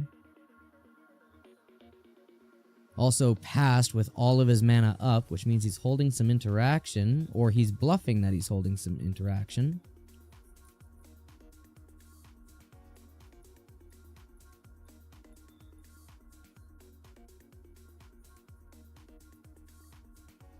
Alright, I'm seeing the interaction between Emperor Bones and Ketramose. Emperor Bones is exiling a card, and Ketramose is drawing him a card.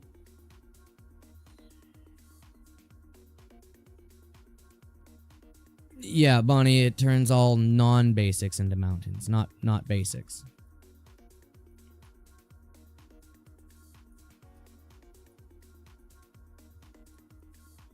Okay. This looks like it's a full swing on Thomas's face. He goes all the way down to... wrong way. All the way down to 4 life.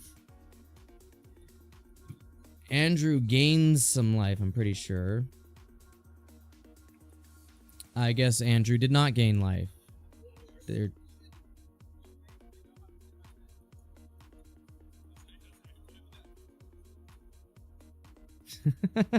Thomas showing that he had the Splinter Twin, but they're going to game 2 now.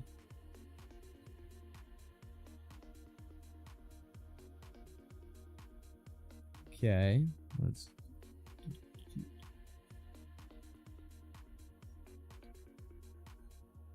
Hey, let's see. Game round info. Game 2. Okay. And then, how do I say who won?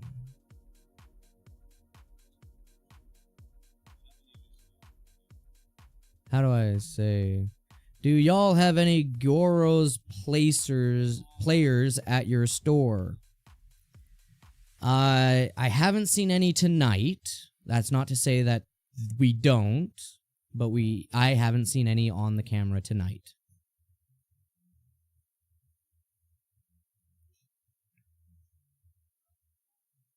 Yeah. How do I change that? How do I give the dot?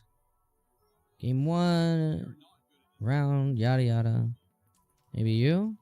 No. Life total. No.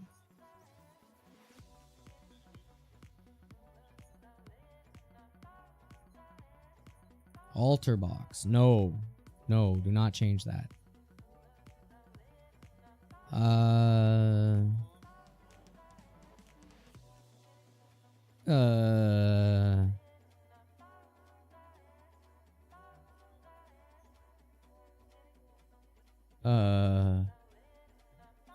I'm just gonna leave that down.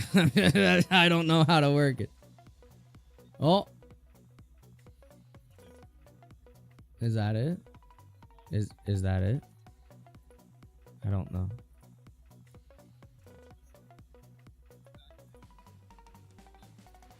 Alright, they're currently doing their sideboarding. They're figuring things out, what they want to change, what they want to keep.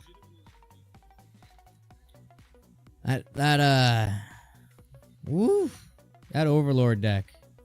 That went a little hard.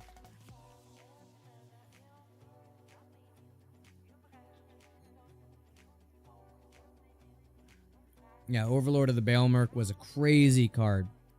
You know, the craziest thing about him is that when he was leaked, people didn't think much about him at all. And then they started playing with him, and it's like, wow, this card's actually, like, busted.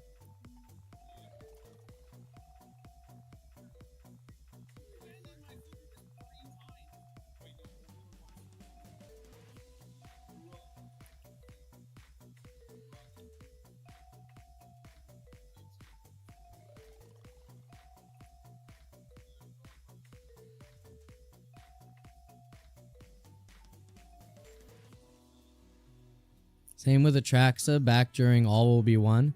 Yeah, because they thought, what, that she was a 7 mana 7/7 with all the keywords, but nobody thought that you could reach 7 mana? Busted means really good. Means really good.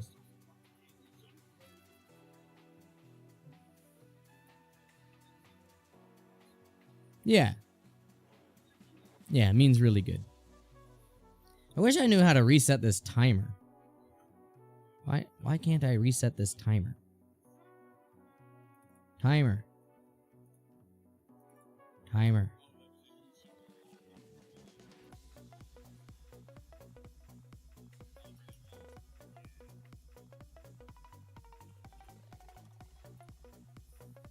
There it is. I'll just hard change. Wow, that did nothing. How do I get it to start working?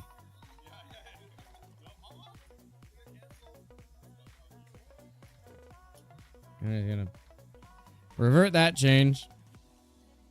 Welcome back, River of Tears. Welcome back. They have just started game 2. Andrew took first game.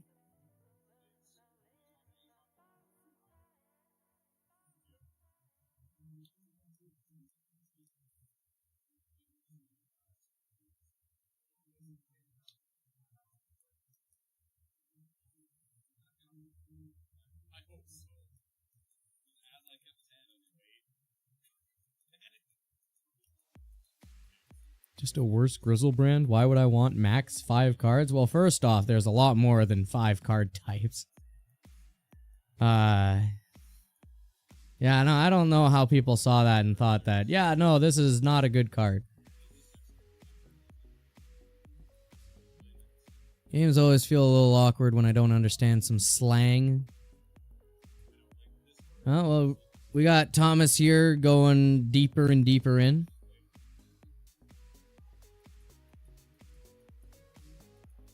Preordaining, trying to find his combo pieces.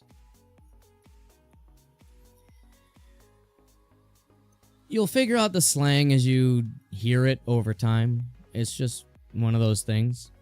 Although I have been talking about busted for forever. Oh, we got the Corgi. We're Corgi gaming over here. Look at that. Exuberant Shepherd. Hell yeah. Oh. Oh, there it is. Remand on the Overlord. Smack Thomas for 2. Oop.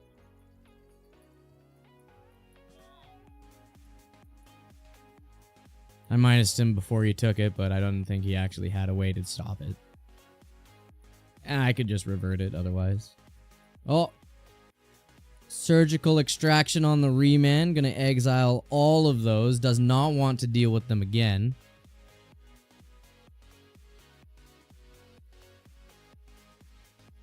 Agree with the commentator. Didn't understand why Searching Deck was tutoring for a while. Yeah, so the reason it is called tutoring was because back in the day, a lot of the cards that would let you search were cards that had the word tutor, such as Worldly Tutor, Enlightened Tutor, Mystical Tutor. And so because those cards are called tutors, the whole mechanic of searching your deck for a card became tutoring. A little history for you, Voodoo Games. Vampiric Tutor, Diabolic Tutor,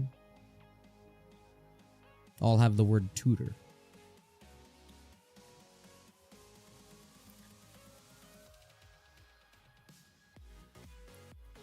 Yeah, Demonic Council. Funnily enough, doesn't actually say tutor.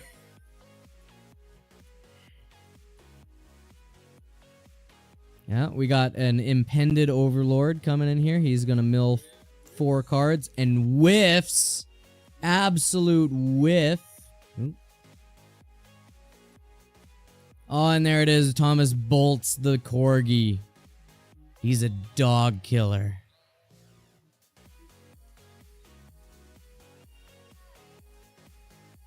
Yeah, yeah. You Delirium Demonic Tutor from the Demonic Console.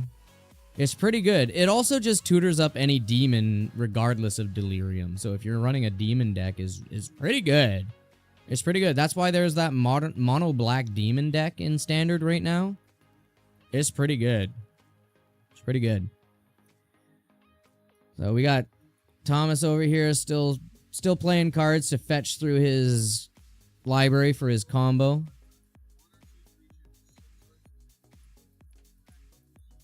Oh, Untimely Malfunction. Goated card. Goated.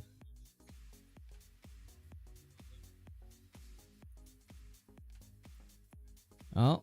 Brazen Borrower bouncing the Overlord of the Baelmerk. And then Surgical Extraction targeting what? Targeting the Overlord! He's not dealing with it anymore! Hi, Gitska. There it is. He's getting rid of all the Overlords in the whole deck. It's 3. Is there a 4th one?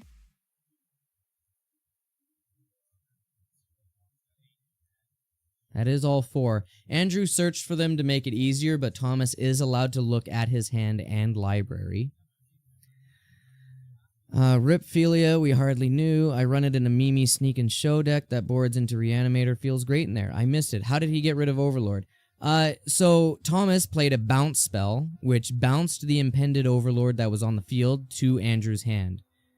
And then Andrew had milled an Overlord of the Baelmerk earlier that was in the graveyard, and Thomas Surgical Extractioned it from the graveyard to get rid of the one in his hand and the 2 more that were in his library. And that got rid of all 4 of the Overlord of the Baelmerks. Surgical Extraction is a card that says you can exile a card from a graveyard. If you do, you may search their hand and library for all cards with the same name. Exile those cards. Yes, because that's what Surgical Extraction allows you to do.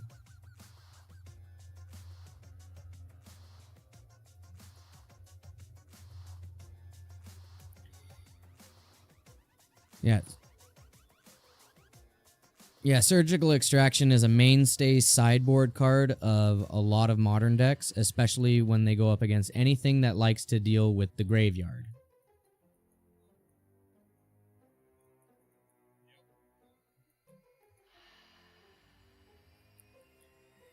Yeah, I mean, that card is still good even if it wasn't Phyrexian mana, right? It's like, it's a 1 mana exile a lot of cards.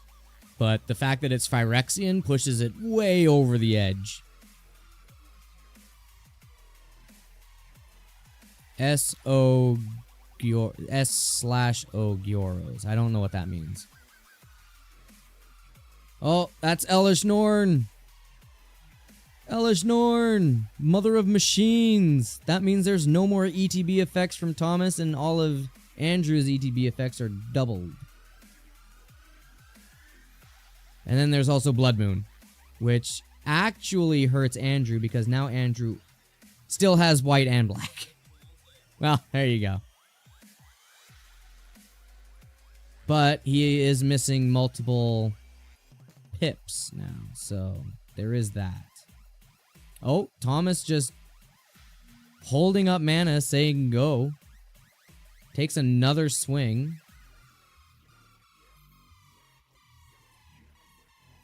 Does Thomas just have no answers?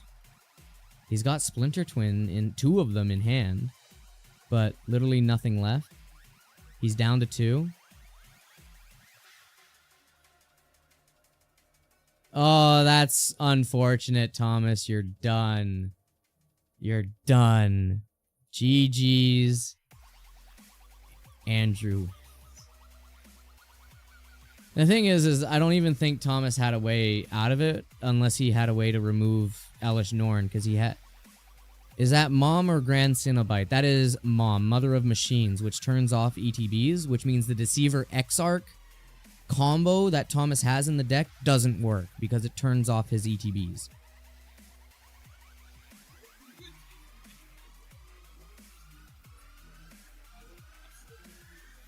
And so that's it. That means Andrew wins both games. That's pretty good. So Andrew is our grand winner. He came first overall.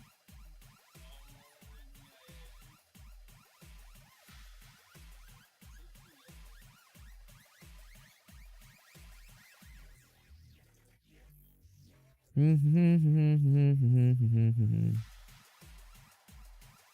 that is why you need Unholy Heat to kill Mom. Yeah, but you need Delirium to get Unholy Heat, which Thomas probably had. Although I think his graveyard was more full of instant sorcery, creature. That's 3. Did he throw a Did he throw a land in there? I don't know.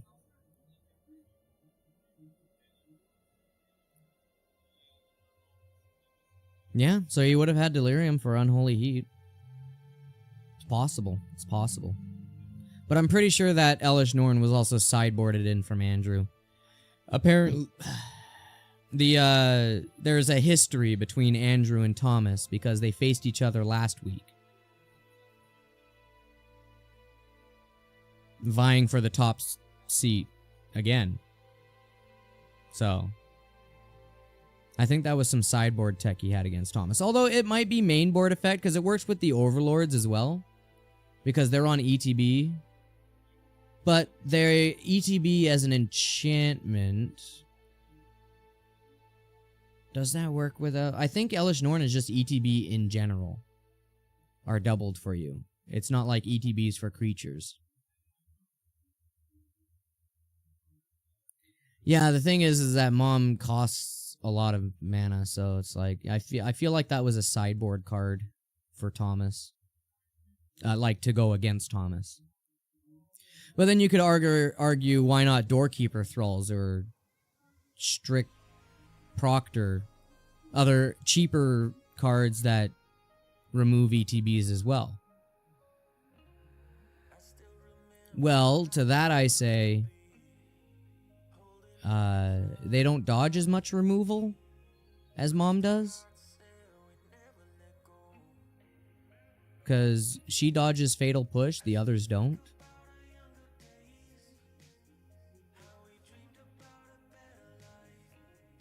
Yeah, I think that's about as far as my idea goes on it. Thrall dies to non-Delirium Unholy Heat. Yeah, but Delirium's not that hard to get going, you know, especially when you're preordaining and you're digging and Treasure Cruise and... Well, I guess not Treasure Cruise, because that's Delve. You actively work against Delirium with that one. But you know what I mean. There's a lot of cards to work on Delirium with. I don't know. Notice my messages get missed, lol. Anyways, night guys. I talked to you. What are you talking about? You said a lot to do before standard tomorrow. I'll see you there. It was great to see you on commentary. Great to see you, Voodoo River. Have a nice night every night. Yeah, I saw you. What are you talking about? I said goodbye.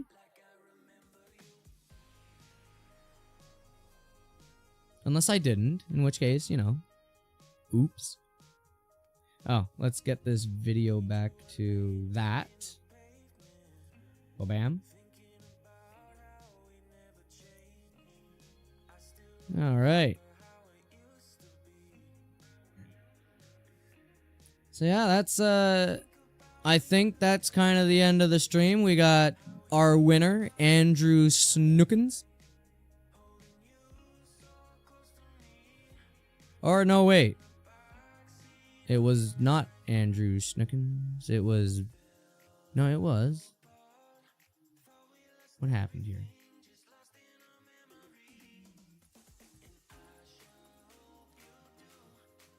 I don't know what's going on.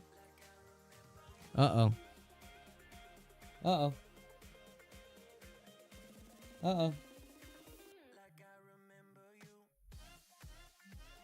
Uh-oh. What did I do? Okay, there we go. Whew! Fixed that.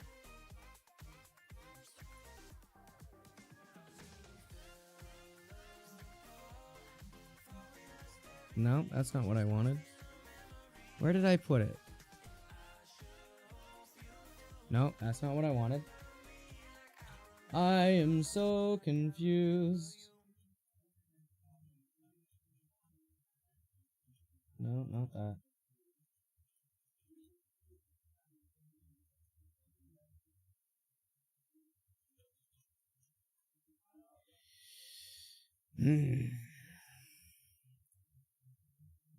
Okay. Okay. So yeah, I think that's everything. Thank you all for coming out, enjoying Modern with us. Hope you had a wonderful time. This is Ducky, possibly signing off. I don't know. I think it's done. I don't think I have to announce who the winner was. I just wish I could figure out how to get to round 5.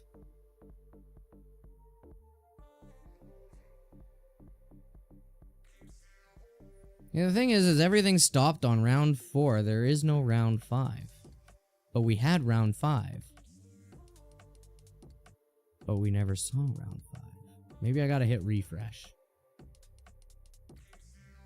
Oh my goodness, there it is, round 5. Yeah, so Andrew Snookins won. They are still playing games though. We got Jordan Reed, Brandon Hanger, Alex Tompkins, Joffrey Tompkins. There's 2 Tompkins. Thomas Hammer, Robert Kennedy. Do-do-do-do. And yeah. But I think that's it. I think I might be able to sign off here. I don't know yet. They haven't come got me. But I got nothing to commentate on.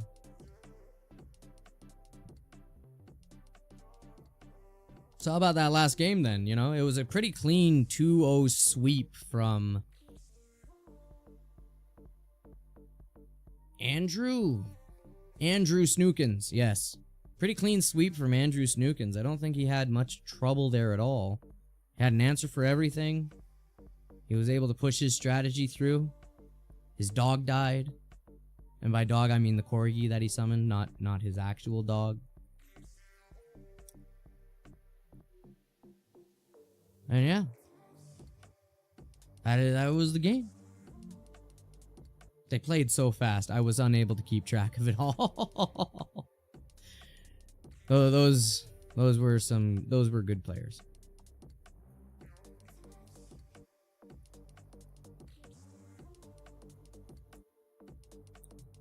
Yeah, I think I'm gonna end the stream here. I'm gonna say GG to all and to all a good night. Or am I supposed to keep the stream going until the event ends? I don't know. I genuinely don't know. I wasn't given a whole lot of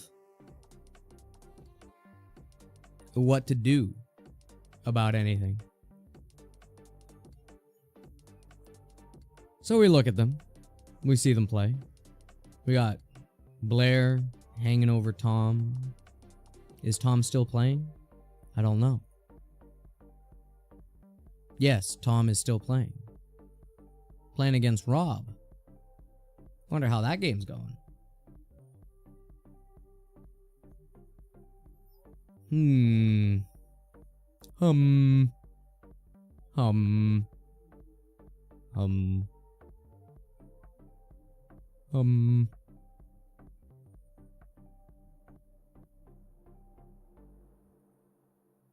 I don't know what I'm supposed to do here now. There's nobody at table 1.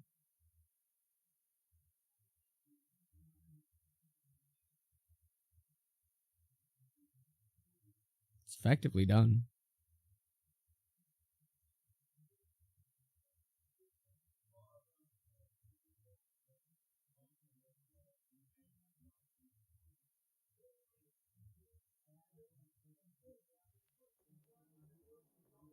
All right, yeah, I'm gonna sign off. Peace out, everybody. Thank you all for having me here. And